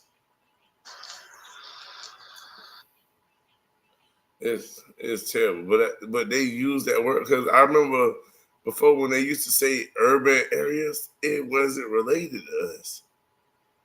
When we was young, when they used to say that, it wasn't related to us. I don't get it. Right. But now somehow we related. All right, her, sis. All right, let's flip over to this. All right, so we about to transition over to Bruh's page. Y'all know how you know how we do this whole time. Thank you, T. Beezy, Carmelo Turner Sr. I'm gonna go ahead and mod you up. Don't disappoint me, please. I'm modding you up, Carmelo. Let's go to the other side. There's only 14 of us over here. We're only 14 strong. So everybody over here is ready for what we're gonna do on the other side. Well, y'all, let's just transition over real quick to the other side. Yeah. Y'all already know how we do it. Yeah. But ain't but 15 of us in here. So once you go up, bro, I ain't gotta even hold this. Yeah, we already up over here on 7. We 7 up. Oh over shit! here. All right, well let's just go. Yeah. All right, so y'all, mama, I love you. PLP. Hold it down, yo.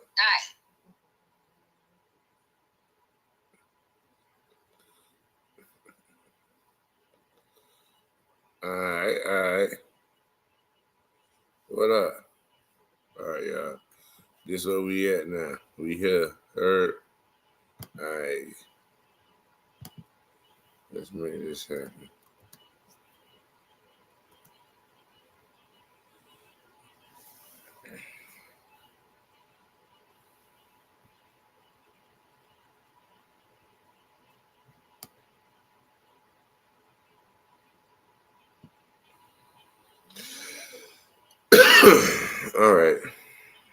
All right, that was interesting. We got really good info from Lil Broski, the youngest of Broskis. You know what I mean? But that actually shows that some of our young kids are in a good headspace. You know what I mean? So that's beautiful to hear somebody that talk with that intelligence. You know what I mean? I like that. They're already waiting to see Sis pop up. Sis, where is you at? Why aren't you here already?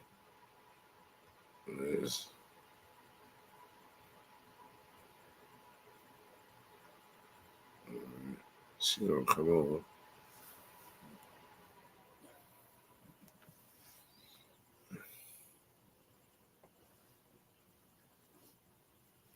When auto it were fire. Auto is fire. Because they go up when they need to slow down instead of being consistent. That'd be one way. All right, what my sister at? I don't know where she at. She ain't over here yet. What's good, y'all? What y'all doing? Nene, where you at? Cold Pepsi, what's goody? How you doing? Quantum, I know you somewhere rolling up right now. All right. Stitches, what's good? Yo, Brox Hampton, what's good, Brody? That's my bro. Brox.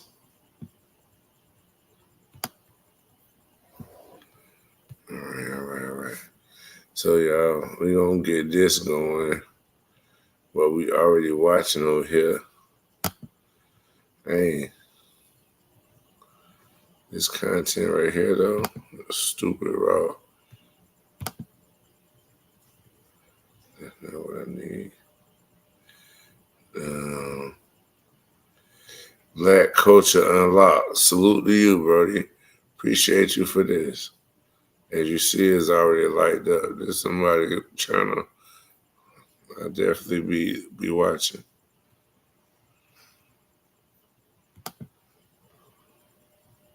From owning property or settling in the state, a practice that continued for several years. Even after the laws were repealed in 1956, the legacy of systemic racism lived on. The former residents of Vanport never forgot their lost community and fought for years to preserve its memory. The Vanport Mosaic Festival is held annually to honor the lives lost and celebrate the city's rich history. The festival shows diverse cultural heritage and aims to educate people about the history of Vanport. The festival features a variety of events, including live performances, exhibits, and oral history from former residents. The legacy of Vanport, residents of Portland today. The city has a troubled history of racism and segregation, with the African American population facing numerous obstacles, including access to education, housing, and job opportunities. Y'all see that? Access to education, housing, access to education. It was hard for us to get access to education. Not that we didn't want to be educated or didn't want to educate ourselves. You hear me? It was hard for us to get access to it, which then later what? Puts us where a lot of our children at a place where they don't want to learn. They feel like that's too much. You see what I'm saying? Because at a time when we was thriving and wanted to learn, we was denied to the point of where we started thinking that it was tough to be like, nah, I don't want to do that. That's weird. Want to do all that. And I'm gonna just do this and go do something else. You know what I mean? Instead of furthering ourselves, we started thinking it was more gangster and realer.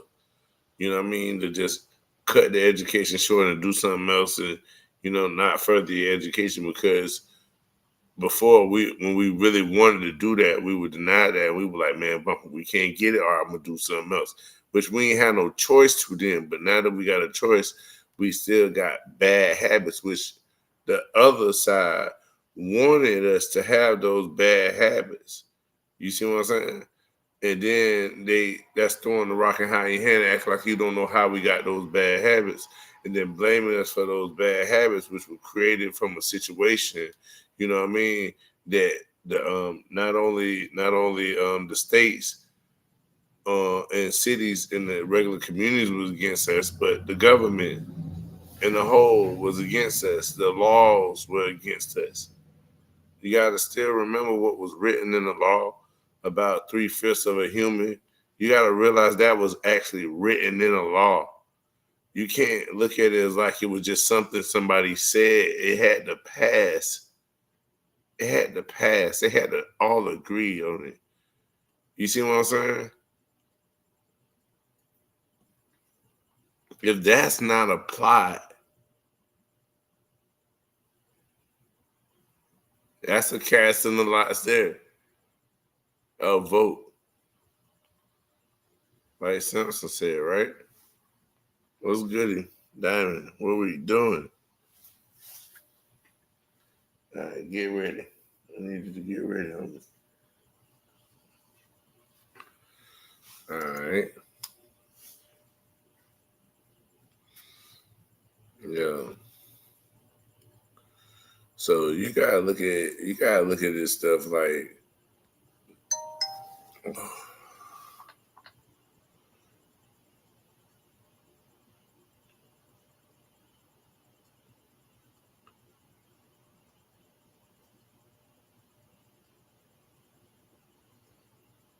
all right, for sure. All right. Okay, cool. Let's get this going. Let's play a little bit more.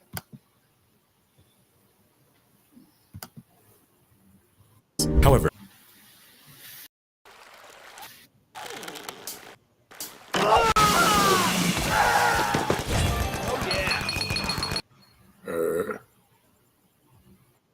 However, in recent years, the city has progressed in addressing these issues. It has launched various initiatives to improve the quality of life for the African American community, including affordable housing, job training, and education programs. The Vanport Mosaic Festival is a testament to the resilience of the former residents of Vanport, who fought to preserve the memory of their lost community. While progress has been made in recent years to address the legacy of systemic racism in Portland, much work still needs to be done to achieve equality and justice for all. Next is Sasana, a former village in Alabama, now home to a large lake. But before we get into it, make sure you like this video and subscribe to the channel for more content like this. Thank you for the support. We're not just telling stories, we're changing lives and waking the culture up. Now let's get back into it. Sasana Village in Alabama. Sasana was one of the most prosperous and thriving small towns in Tallapoosa County. One of the most prosperous and thriving small town, right? Y'all see that?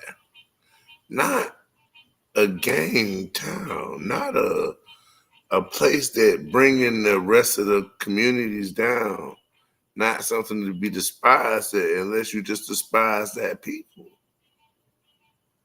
right? Susanna, you hear that? Look at the name. That's a Bible name too, right there. Susanna was one of the most prosperous and thriving small towns. Y'all hear that? Y'all hear how it's described? Does that sound like a place that you want to flood? Not that a crazy rainstorm or a tornado came and tore it down. Not that a hurricane, a 5.0 hurricane came and destroyed it. Right?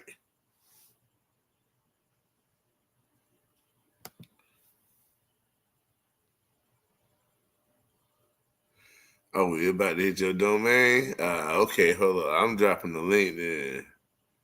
I'm going to drop the link a little bit for you. I'm going to drop a little link for you, her, so we can get this going.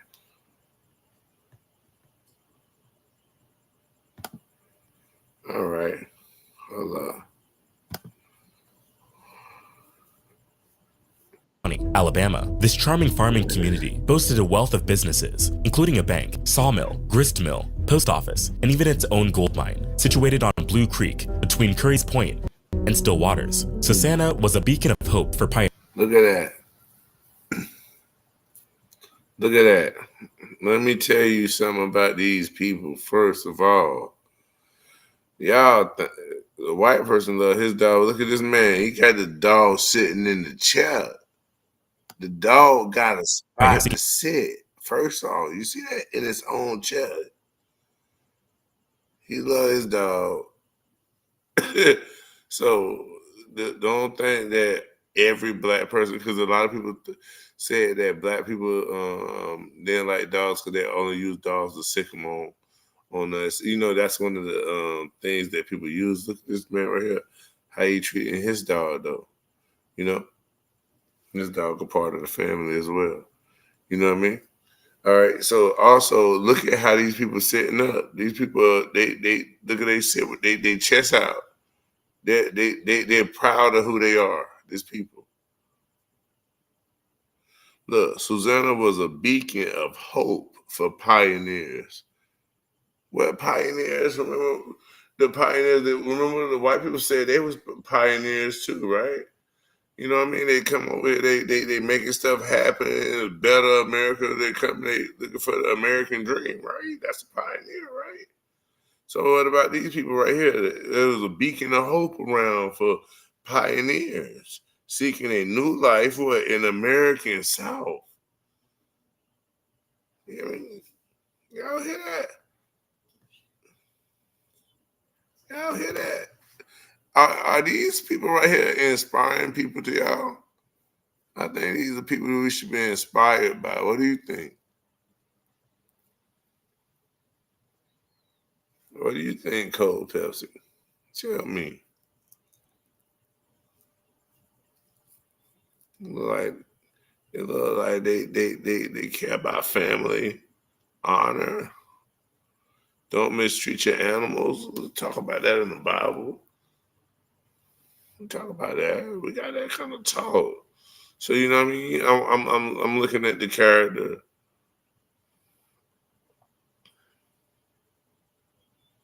I'm looking at the character of the people, man.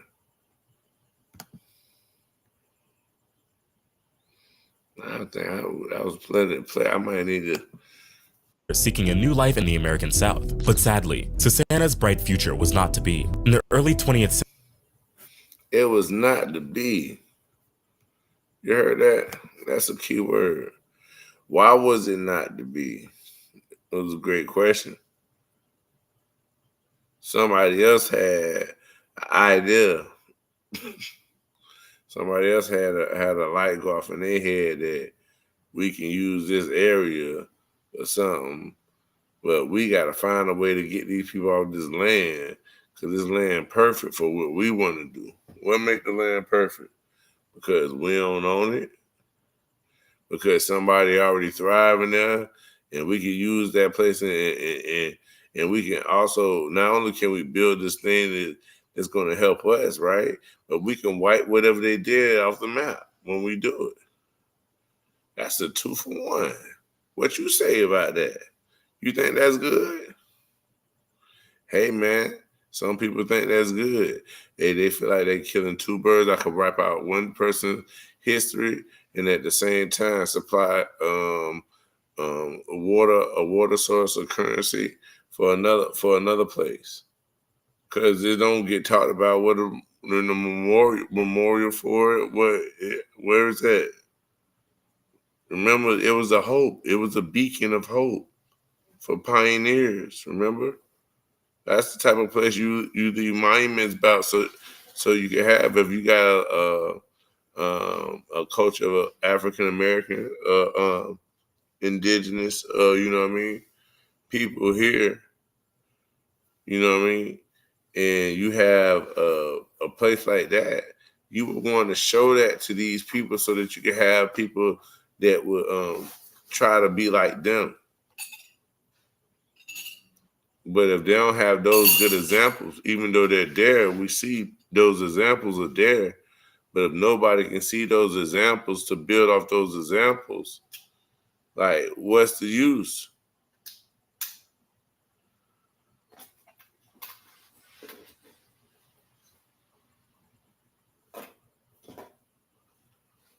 Yeah, we trying to see right now. Hold on, I got you. 1 second, baby. Let me play some more. Century, the construction of Lake Martin resulted in the town's submergence underwater. The once vibrant streets and bustling businesses, leaving only memories and scattered remnants of the past. According to Alabama Living, the flooding of Savannah resulted in the real 900 bodies from cemeteries in the area. This poignant fact underscores the depth of loss experienced by the people of Sasanna, their homes and loved ones swept away by the rising waters. Despite its tragic fate, Sasanna's legacy lives on in the hearts and minds of Alabamians and history buffs alike. The town's former glory is evidenced by the Okay. Sorry, let me go back just a little. I want to make sure I cover this a little bit. I know we played the other part of it, but I want to cover it. According to Alabama Living, the flooding of Sasanna resulted in the relocation of bodies from cemeteries in the area. This poignant the relocation of over 900 bodies. Now, this is a prominent place. Okay. And the problem with those use their power to undermine these people. My thoughts, I got you. You look at that. You see how they do? Look how they do that, people. That you rather move 900 bodies, right? This place was a place of a beacon of hope for pioneers, right? Stand-up people, family can people, right? You know what I mean? You know what I mean? And those 900 bodies was their ancestors. So if they're great people, who you think they learned from? Those 900 people down there. So then you up and move their ancestors. Their whole reason why they was good stand-up and moral people. You take, so if your people was, like, say your people was presidents and they was great people and they did everything, they sacrificed for the country and they did everything and they paved the streets and everything and they looked out for all kinds of multicolored people, it don't matter. You know what I mean? They helped women and men both alike. They didn't care. They just did what was necessary for the people to have a good standing. And if somebody went and took up all the people that made them like that and moved them out the way and destroyed them and just said, we'll figure out what to do it. Because what do you think they did with 900 bodies? You think they went and put it in a nice spot and made it all nice and set it up? Because where is that now? Where's the place with the plaque that says these people are the ones that made the people who were the beacon of hope? Where is that? Where is that at? We got all these statues of liberty and all these things and all this stuff built. Where's the thing built up to this for the stuff that matter? What about the people who had to give up their land to walk the Trail of Tears? What the thing get set up for them? Huh? Like, does it matter?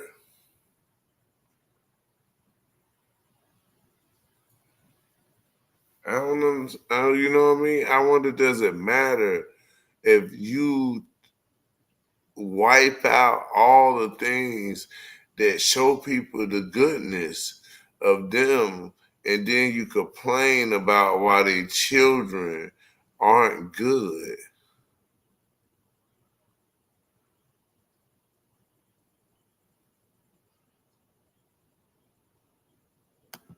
Let's listen to some more. Poignant fact underscores the depth of loss experienced by the people of Sasanna, who saw their homes and loved ones swept away by the rising waters. Despite its tragic fate, Sasanna's legacy lives on in the hearts and minds of Alabamians and history buffs alike. And history buffs, I should be easily be a history buff. It should be all around me to see the history. I shouldn't have to dig it up. I shouldn't have to dive under water to find it. In their hearts, I understand. Yeah, but I need it from their hearts to my heart. Wanna know why? Because if it's in your heart, you're gonna speak it out your mouth. You know what come out your mouth come from your heart. So then eventually you're gonna speak it out. So I want to hear it. Where are they? The people that's talking about this, that they say they keep it in their hearts.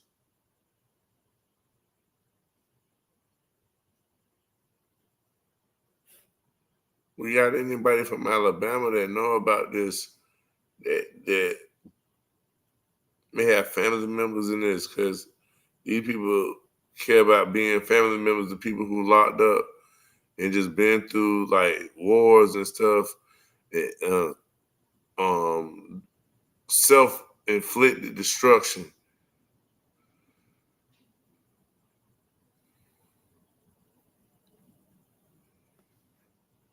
What about the people that was good, that ain't do no wrong to nobody? They just was trying to be good, and they was the innocent that got destroyed. Why we don't? I thought we celebrate that. I thought that's what the 9/11 and stuff was about. I thought that what the Holocaust was about. I thought that's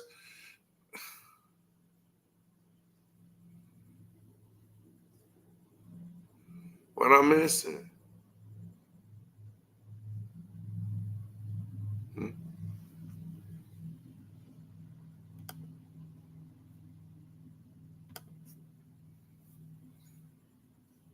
The town's former glory is evidenced by the wide range of businesses it once supported, including the wide range of businesses it once supported. Let's see all the businesses it got, right?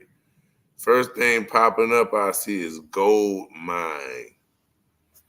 Not as much people running to the gold mines. And we heard about the gold rush, right? So these people got a gold mine. You take up 900 bodies, you removing them out of here, and you flooding a gold mine.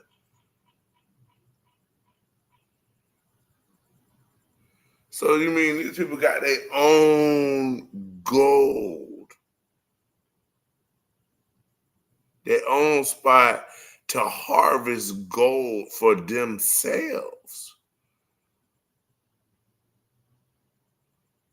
They don't even need no help from government.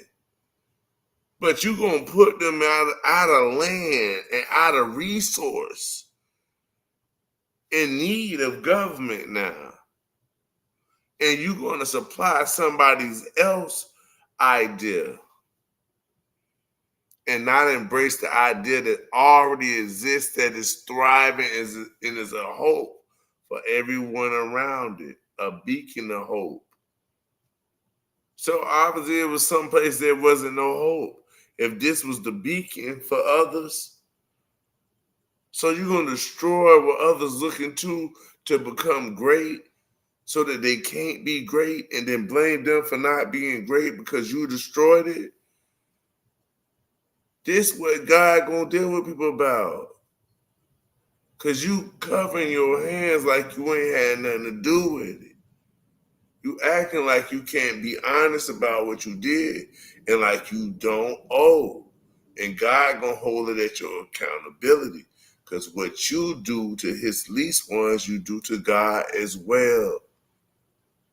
And your repentance has to be God-fearing, not according to man-fearing, not according to yourselves.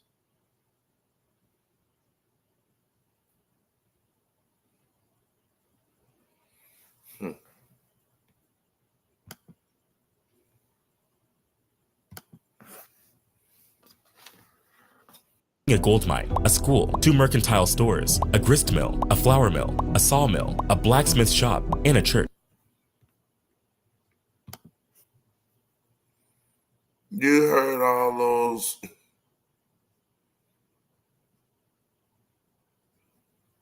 businesses, skills. Well, one black man there with the blacksmith shop at 9. Yes.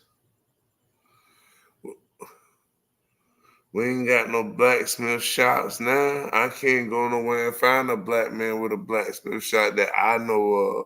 But it should be. Because back then, having that much back then is rich.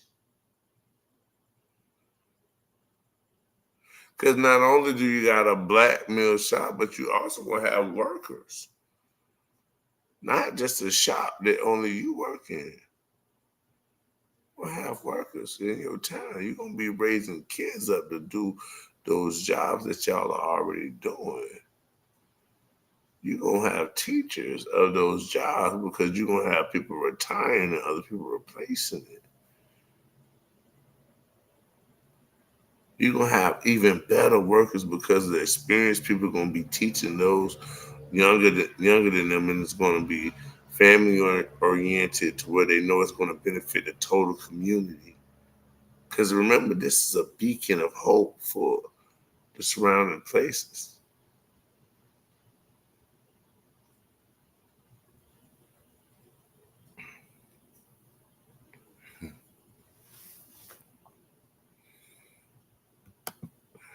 In a church.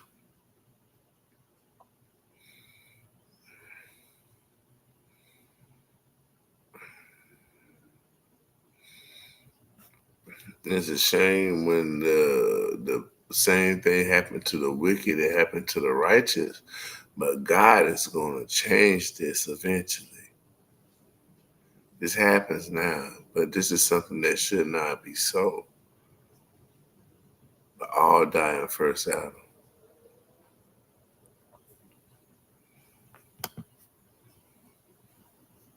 Church, these varied enterprises served as a testament to the ingenuity and perseverance of the people of Susanna, who built a thriving community from the ground up. And lastly, it is the once vibrant Ferguson Town in South Carolina. Ferguson Town in South Carolina. Ferguson Town in South Carolina. I gotta check this out. I got people from South Carolina. Matter of fact, the University of South Carolina, it's a church on the University of South Carolina that my people built. It's still there to this day. And people that go there, I don't even think they know that my people built it. Yeah, well, yeah, so this is very much interesting, you know what I mean? Gotta wise up. Always gotta be getting wisdom, man. It's gotta be a regular. It's gotta be a regular. Let's see, for Ferguson Town in South Carolina. Let's see what y'all going on, peoples.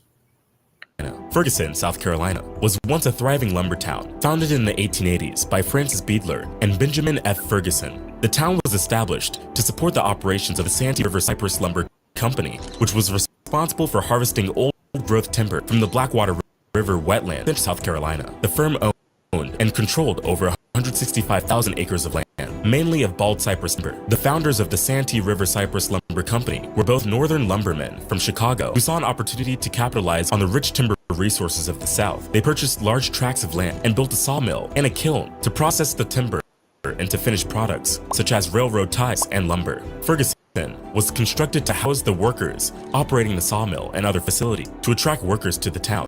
Beadler and Ferguson invested in the infrastructure of the new village. They built paved streets, provided indoor plumbing, and installed street lighting with coal gas. The company town system was used to exploit workers who were paid in an untransferable currency that could only be used at the company's store. The town's workers switch to Chrome, protect yourself from malware. To exploit workers, check that out. We gotta pay attention to that. So you can surf without getting fished.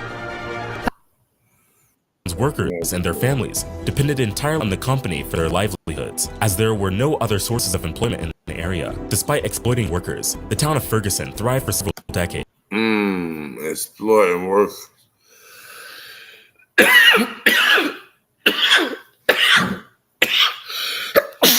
Excuse me, y'all. That's another form of slavery too, y'all. Remember that. If they're exploiting their workers, that means they're enslaving them. They're not paying them what they're really worth. Remember that. The sawmills cut wood, and the kiln produced treated wood products, including creosote-infused railroad ties. The post office began operations in 1890, and the town had several businesses, including a bank, a hotel, and a general store.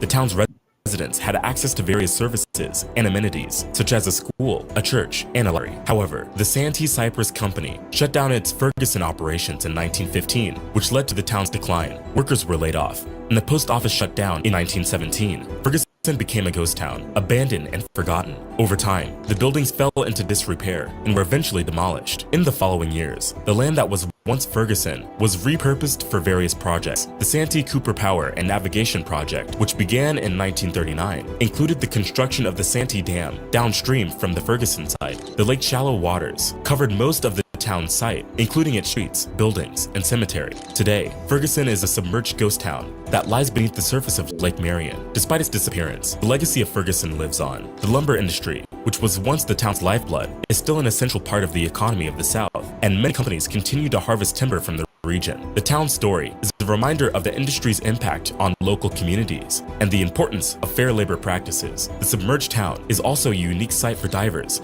and history buffs who can explore the underwater remains of the town. Lake Marion, which covers an area of about 110,000 acres, is a popular spot for fishing, boating, and other recreational activities. The lake is home to various fish species, including largemouth, bass, catfish, and crappie. There are also several campgrounds, areas, and hiking trails around the lake. The lake's proximity to several major cities in South Carolina makes it a popular weekend getaway destination. This video is crazy, but there's so much more history that they don't want you to learn about. The video on the screen is an interesting story that will open your eyes and change your perspective on life. Click on it now to watch. We'll see you over there.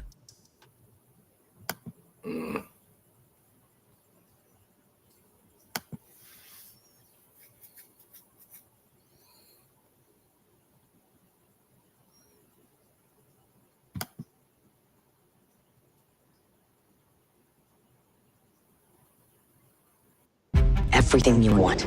It's right there. The three that owned it was the white man. The white man.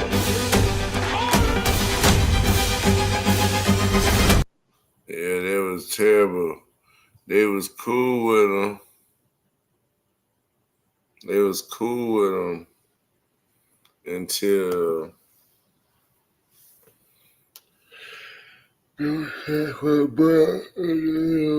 those houses do. These people think they are getting away with these things they done. They ain't gonna get away with this stuff. Trust me. Yeah, it's all being wrote down, man. All is being wrote down. I see a girl on there going to talk about her Lake Lanier experience. I'm going to watch that. I want y'all to watch that with me. And we're going to look for more Lake Lanier experiences too. I want to stick to that. I really like what we're going there, just learning, just educational purposes, learning, and, you know, talking about what's needed. The history is crazy. Yeah. Nene, what's good with it? How you feeling? You all right? You up with it? What's good? Yeah, let's see what else popping, y'all. We finna check out a little bit more about Lake Lanier, because remember, sis gonna go video of her sons and all that. We get a good live visual of that place. That's gonna be perfect. So what we gonna do is we gonna keep our study history around what's going on in these jobs. What jobs, Nene?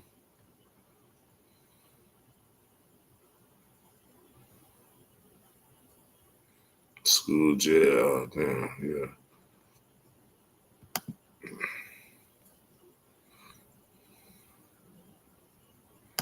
Okay. This pretty much let's check this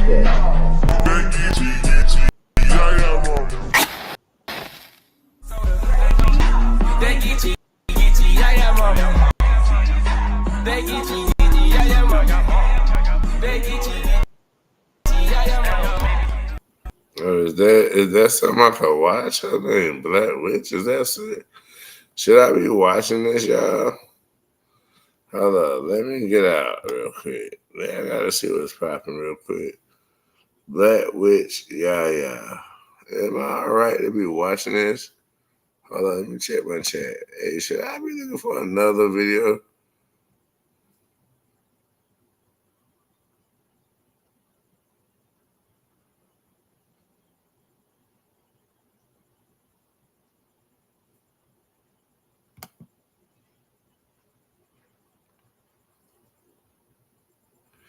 All right, we're going to keep going. We're going to learn some more stuff, y'all. I don't know if I really want to play this one from her. I really was interested in this subject. Maybe I should pull up some more on it. What y'all think? Y'all think we be all right watching Black Witch? Yeah. Is she a real witch? Is that crazy or something? Y'all don't even think like that. People like bold enough to talk like that right now. Like, is they really? Or is they just saying that just to promote their channel? Is that like, I don't get it. See what it's about, Fred, and if it's not right, we can go past. Okay. What you said, Quantum, you mean like that? Is that no, don't watch it or go to another one? Let me know. So don't watch it. Copel says that see we're a little too scared, we're gonna back up out of it. What you think? She does tell great stories. She tells great stories, so she's not bad. Okay, so is she gonna say some voodoo shit on her that don't fuck with us? She just gonna be like just telling the stories in a spooky way.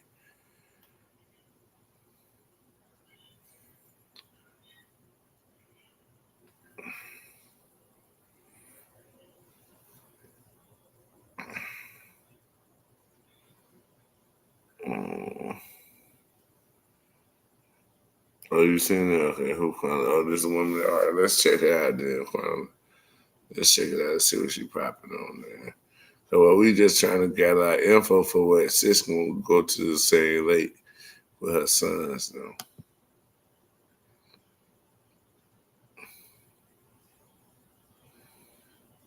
Yeah, tomorrow. So we got other ones we can go to, but I don't know if these girl witches too, because she look kind of crazy. You know what I mean? Y'all see what I'm saying? The Black American tried, they tried to hide. What's that? That like it might be fire. I ain't gonna front. We might watch that one. But let's check out her. Let's see what she's popping on. Let's see how long this is. It's 20 minutes. Is you gonna hold us back or is you gonna give us some real talk? Let's see what's popping. Hello you all, I'm Black Witch Yaya. Thank you so much for tuning into this video. I tried to come up with a nice cold open for this video, but honestly I want to take this Lake Lanier situation layer by layer. So I want to start from the beginning. And by the beginning, I mean what Lake Lanier was before it was a lake. Lake Lanier is located in Forsyth County. Well, the shorelines covers about 5 counties: Dawson, Forsyth, Gwinnett, Hall, and Lumpkin. We all may be familiar with Lake Lanier from a few of the several hundred accidents that has taken place there. But before Lake Lanier was known to be one of the deadliest destinations in America, it was actually a town of thriving Black people called Oscarville. So where this entire lake is now currently, it was actually a town before it got drowned out. During the Reconstruction Reconstruction era in the 1800s, Oscarville was a prosperous black community with nearly 1,100 residents, most of whom were freed after fighting in the American Civil War. 58 of those residents were landowners, and the occupations consisted of carpenters, blacksmiths, bricklayers, and farming was the top trade.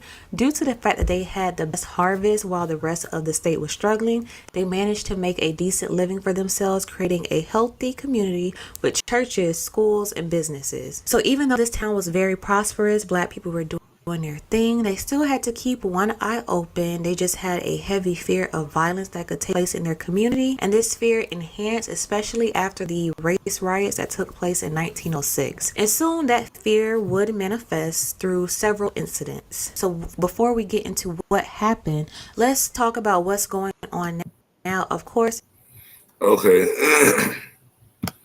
Let's stop there right there, yeah. What's good?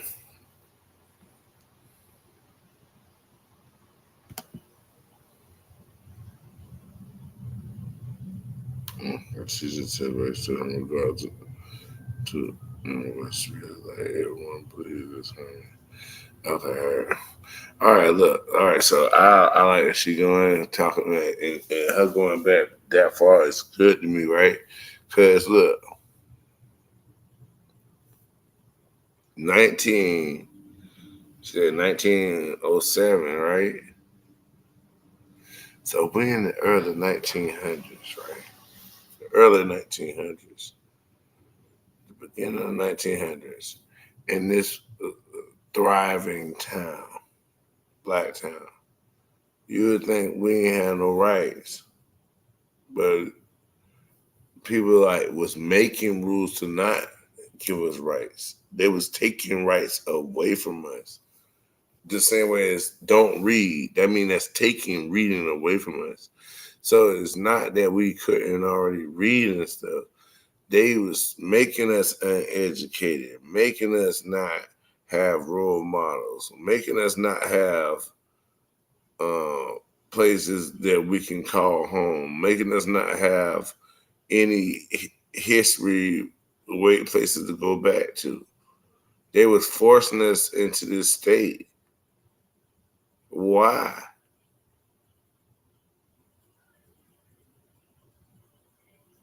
The love of money is the root of all evil, because so that you can have, or was it not enough room to have, or was it something else? That's just a question being asked. You understand? Because at the 1900s, and they got all this stuff going, you'll feel like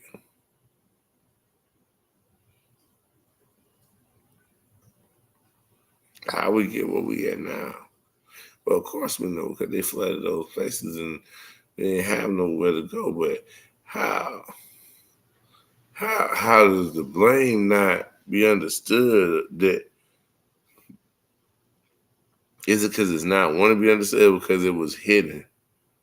But even if it was hidden to us, it wouldn't have been hidden to them, because they would have been knowing that happened. Or is that normal?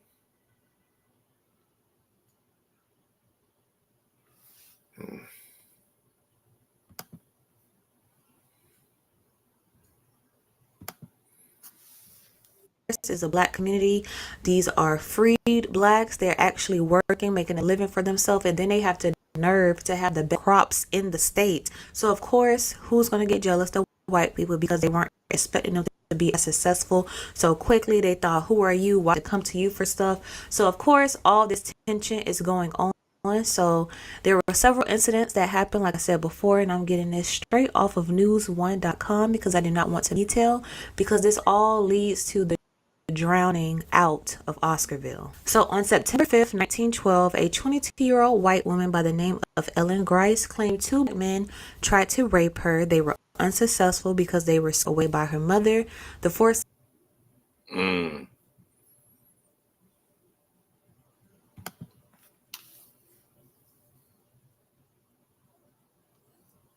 Mm-hmm.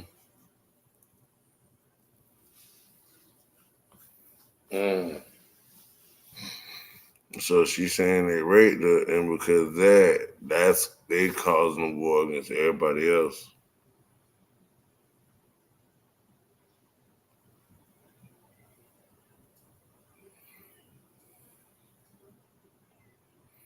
We all know that was cap. More than likely, that's cap. They know the tension. Why would they rape a white girl when they already know the tension? If you just did what you did, they know that can happen if they did stuff like that. And if they're going to be scared off by the mama, why even do it? Yeah, I think she's lying.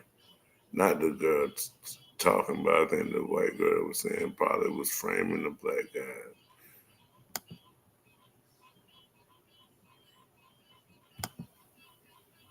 Forsyth County Sheriff arrested 5 black men in the alleged assault. News of the attack and arrest caused quite a stir in the surrounding black communities. A vocal pastor in the area by the All right, so hold on. 1, 2, 3, 4, 5. And this girl. So are all these people arrested with this lady? Now look at all of them. They all like they gunned the fuck up. These people don't look like bad people. So why I got 5 of them and it was supposed to be 2? You do everything in their power.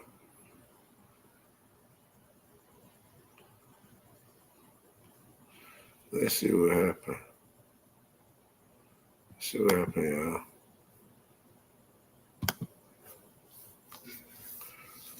by the name of Grant Smith appealed to the sheriff to release the men.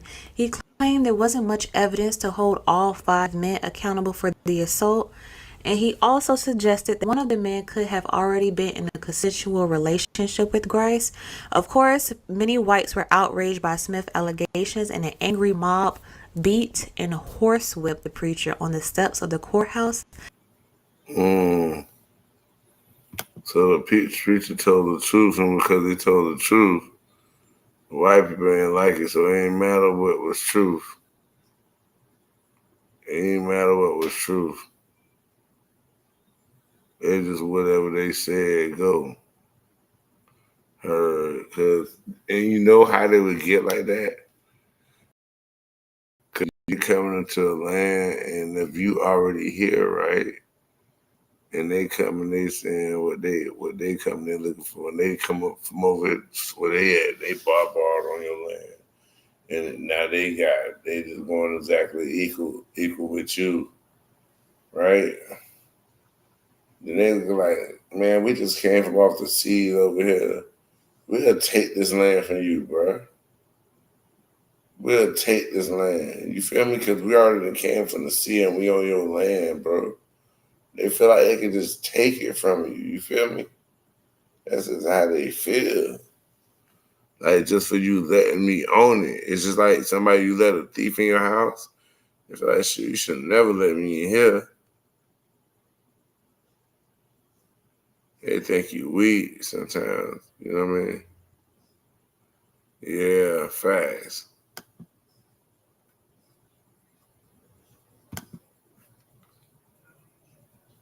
Nearly taking his life. So that was the first incident, and just 1 week later, on September 12th, 1912, an 18-year-old white woman named Mae Crow was raped and beaten in the Big Creek. All right, now let's head down to the lot where Tom Brady is trying to track down our Hertz customer. I'm Yvonne, but looks like I just missed her. Oh, so what you're saying is that she was able to check in online, confirm her car, then head straight to the lot. That's why you go with Hertz.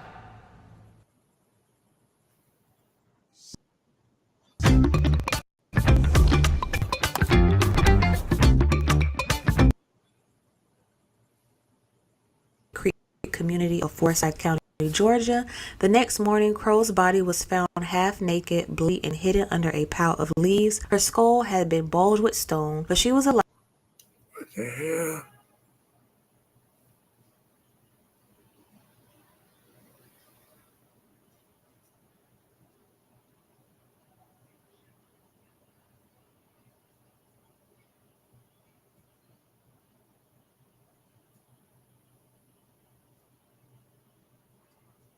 the heck? Alive and barely breathing. Searchers would allegedly find a small pocket mirror at the scene of the crime that was said to belong to Ernest Knox, a 16-year-old black boy from Cumming, Georgia. Knox was arrested at his home, then subjected to a mock lynching, which led to his forced confession for the attack on Crow. And we know during this time, his forced confession. So we don't know if he actually confessed. So somebody else could have killed them, and they just blamed it on this black dude because of a watch.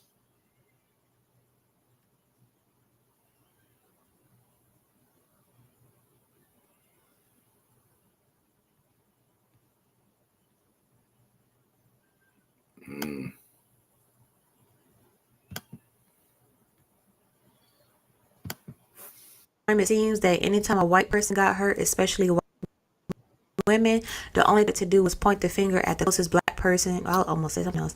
At the closest black person that they could find, just to put the blame on someone else and just consider them like, oh, just put the blame on them. Someone needs to be accountable for it instead of actually doing an intense investigation to figure out what happened. As word spread on the attack on Crow and the confession by Knox, whites became increasingly angry.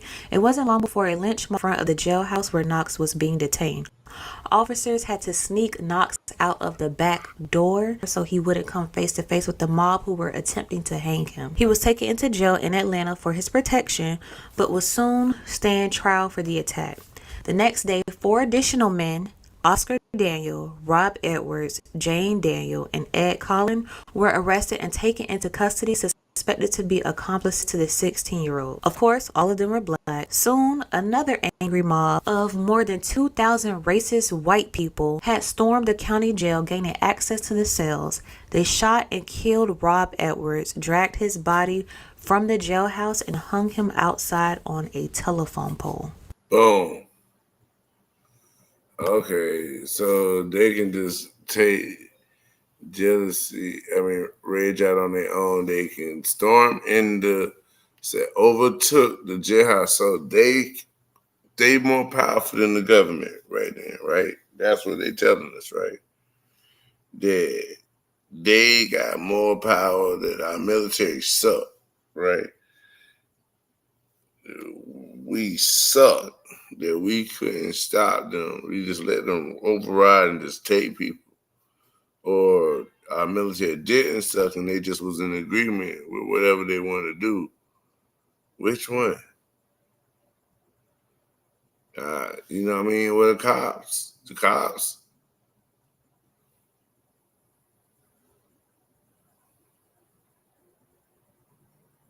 Yeah, they just went and allowed them and then still hung them after they killed them. They hung them up after they killed them. So after they killed him, they didn't flee. They hung him up until as a spectacle. And how long did his body hang? Did the cops come immediately? Did they go arrest all 2,000? Did all 2,000 get blamed for the one murder? Because they just blamed like 5 people for this girl.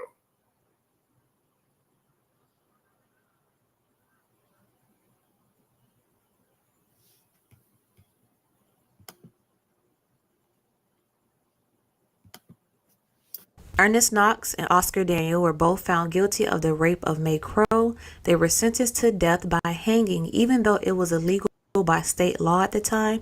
8,000 racist whites in the town congregated around town square of Cumming to watch 2 teenage boys. So it wasn't legal to hang anybody, right? But they broke in jail, overthrew the jailhouse security, right? Which should be felonies, right?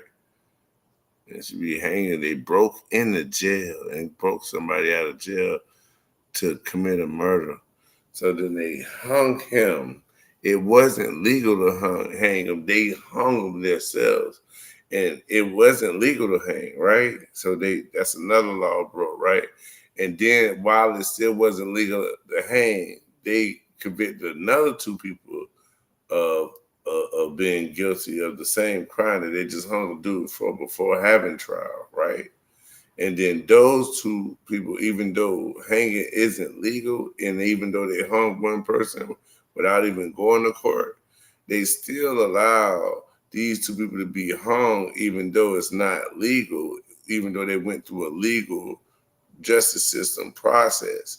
But how are we supposed to be in a legal when you can go through the legal and still get an illegal judgment put on you when it wasn't legally right to hang? It wasn't legally passed. That's crazy. But then that sounds uncivilized. Them breaking into jail to pull them out, that sounds uncivilized, not civilized. It don't sound like they still weren't civilizing us.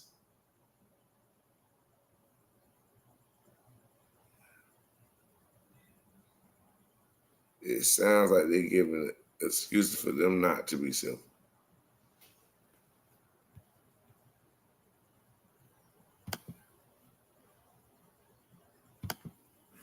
Get publicly hanged for an alleged crime they never truly had the opportunity to fight.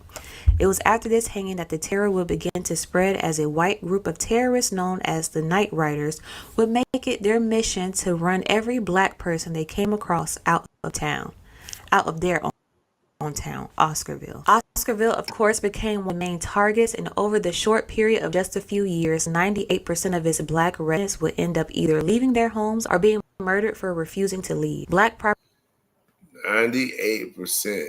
So they was allowed to slaughter, evict people out of homes they could have bought, business that they started from ground up that had nothing to do with what happened to the 16-year-old girl was murdered. 90%, 98% of the people was murdered or moved.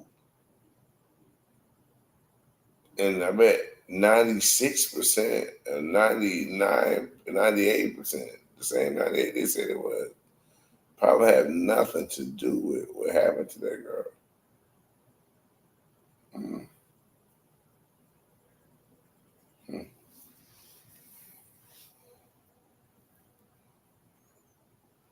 Facts, you're right there. You're right.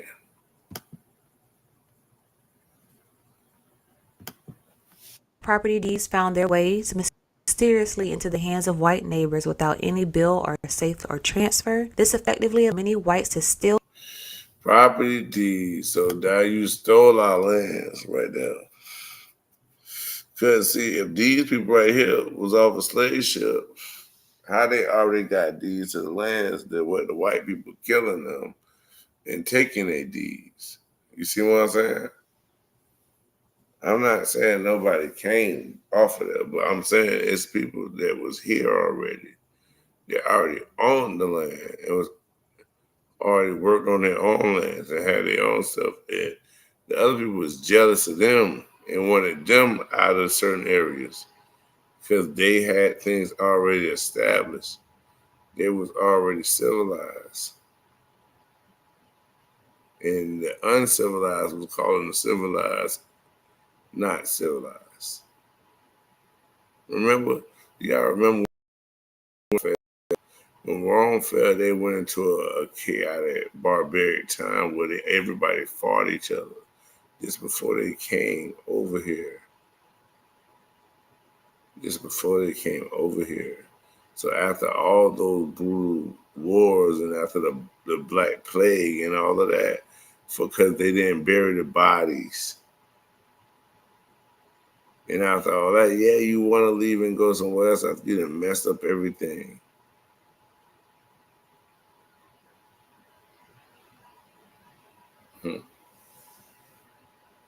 Wonder why you come over here after doing all that, going through Black Plague, and you come over to these people getting sick from you.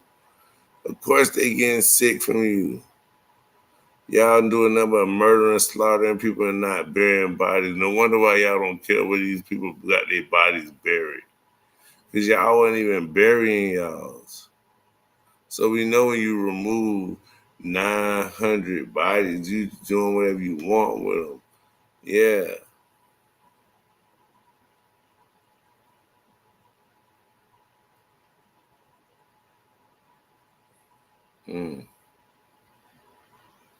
That's so crazy, man. I'm gonna play the rest of this, and we're gonna be at it, man. I'm gonna play the rest. Filled the land once owned by their black counterparts when they were driven out by the night riders. Over 1,100 residents will lose their livelihood, and in a town once a flourishing African American community would become a ghost town. So just from my perspective and all the history that I've learned in school, the movies I've watched, I honestly feel all of this was a setup. I feel that with these incidents happening back to back, either one, it was a white person who was doing it that was just on the loose and they just decided to blame a black person, or they finally got fed up and jealous of the flourishing black people in their town and wanted to take over, and the best way to do it was, let's get mad because they heard a white woman and let's drive them out. I don't know if they thought those two incidents would scare them away and they would naturally go, but just with those two incidents happening, the hangings, the mobs, and then all of a sudden their deeds are being put into the hands of white people. They're stealing the land, and honestly with the farms, they didn't even know what to do with it, because in 1915, oh, we will. Young lady, you breaking this thing down so good. Salute to you. Matter of fact, I gotta make sure I say her name. Salute to you, Black Witch. Yeah, I like the way you breaking this thing down, Black Witch. I'm gonna like, share, I'm gonna subscribe to. Yeah, so y'all like her content. Y'all make sure y'all show her some love, because she really going crazy over here right now. Look how she doing her thing. Talk crazy, mama. Infestation killed crops on Oscarville. That was basically due to the fact that them white farmers didn't know what the hell they were doing, so they started ruining the crops. Though they ultimately survived, the weasel infestation being one of the regions in the state to escape total dissemination made them eager to share their methods, which basically they were just getting chicken poop to fertilize the ground. But this eventually got the attention of the Atlanta mayor, who was developing a dam to ensure the city's water supply, hydroelectric needs, and flood control. He spent 2 years working with the Army Corps of Engineers to seize nearly all of that recovered farmland. So when this farmland was actually sold, they gave the black people pennies on the dollar, basically nothing for their land, and it left the 58 residents who was actually landowners nothing. They couldn't pass down nothing to their generations. Over time, pieces of the land would be sold to the government and boom. Y'all hear that? Black Witch. Yeah. Hold on, let me go to it so y'all can have it. Let me go to it.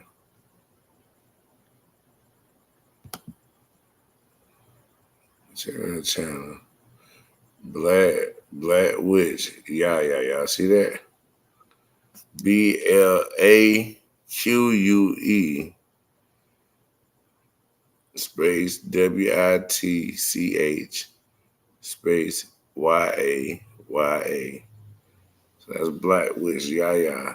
Please subscribe to her and give her a comment. Let her know we definitely enjoy your video.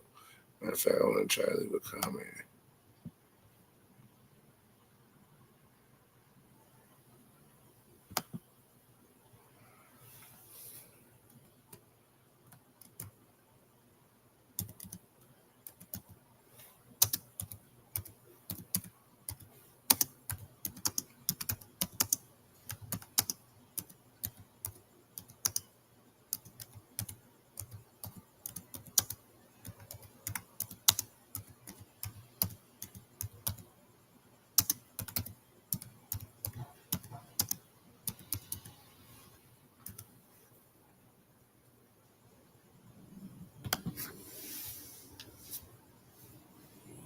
Alright, let her comment. She was booming real good. We just want to keep her going up. You know what I mean? We want to keep her going up. We want to keep her going up. by 1950, a plan to build Lake Lanier was in full effect. Soon the entire town of Oscarville would be underwater, intentionally flooded in conjunction with the Beaufort Dam to support the growing demand for a water supply to the nearby cities. The reservoir would be named after Sidney Lanier, a poet and a musician, and also a Confederate private. In the end, construction would destroy more than 50 acres of farm and displace more than 250 families. It would relocate 20 cemeteries and the corpse in what some may see as an attempt attempt to erase the sins of his past. 692 miles of shoreline and is 26 miles long, covering almost 47 miles of the original riverbed. At the dam, the lake is more. Wix gives you the power of AI to build the website you need with full business functionality. Is more than 200 feet deep. And just to add emphasis on how deep this water is, there are trees that are underneath this lake that stand over 60 tall. Lake Lanier is. Like, look at how they flooded it. They just really, it was a place that wasn't supposed to be flooded. You see, that's one of the problems. Like, these places that wasn't supposed to be underwater like this, and now you got it underwater like this. And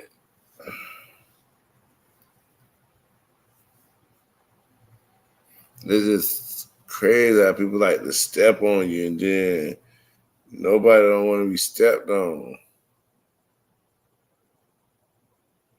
If you step on somebody right now, they're going to say you're a terrorist.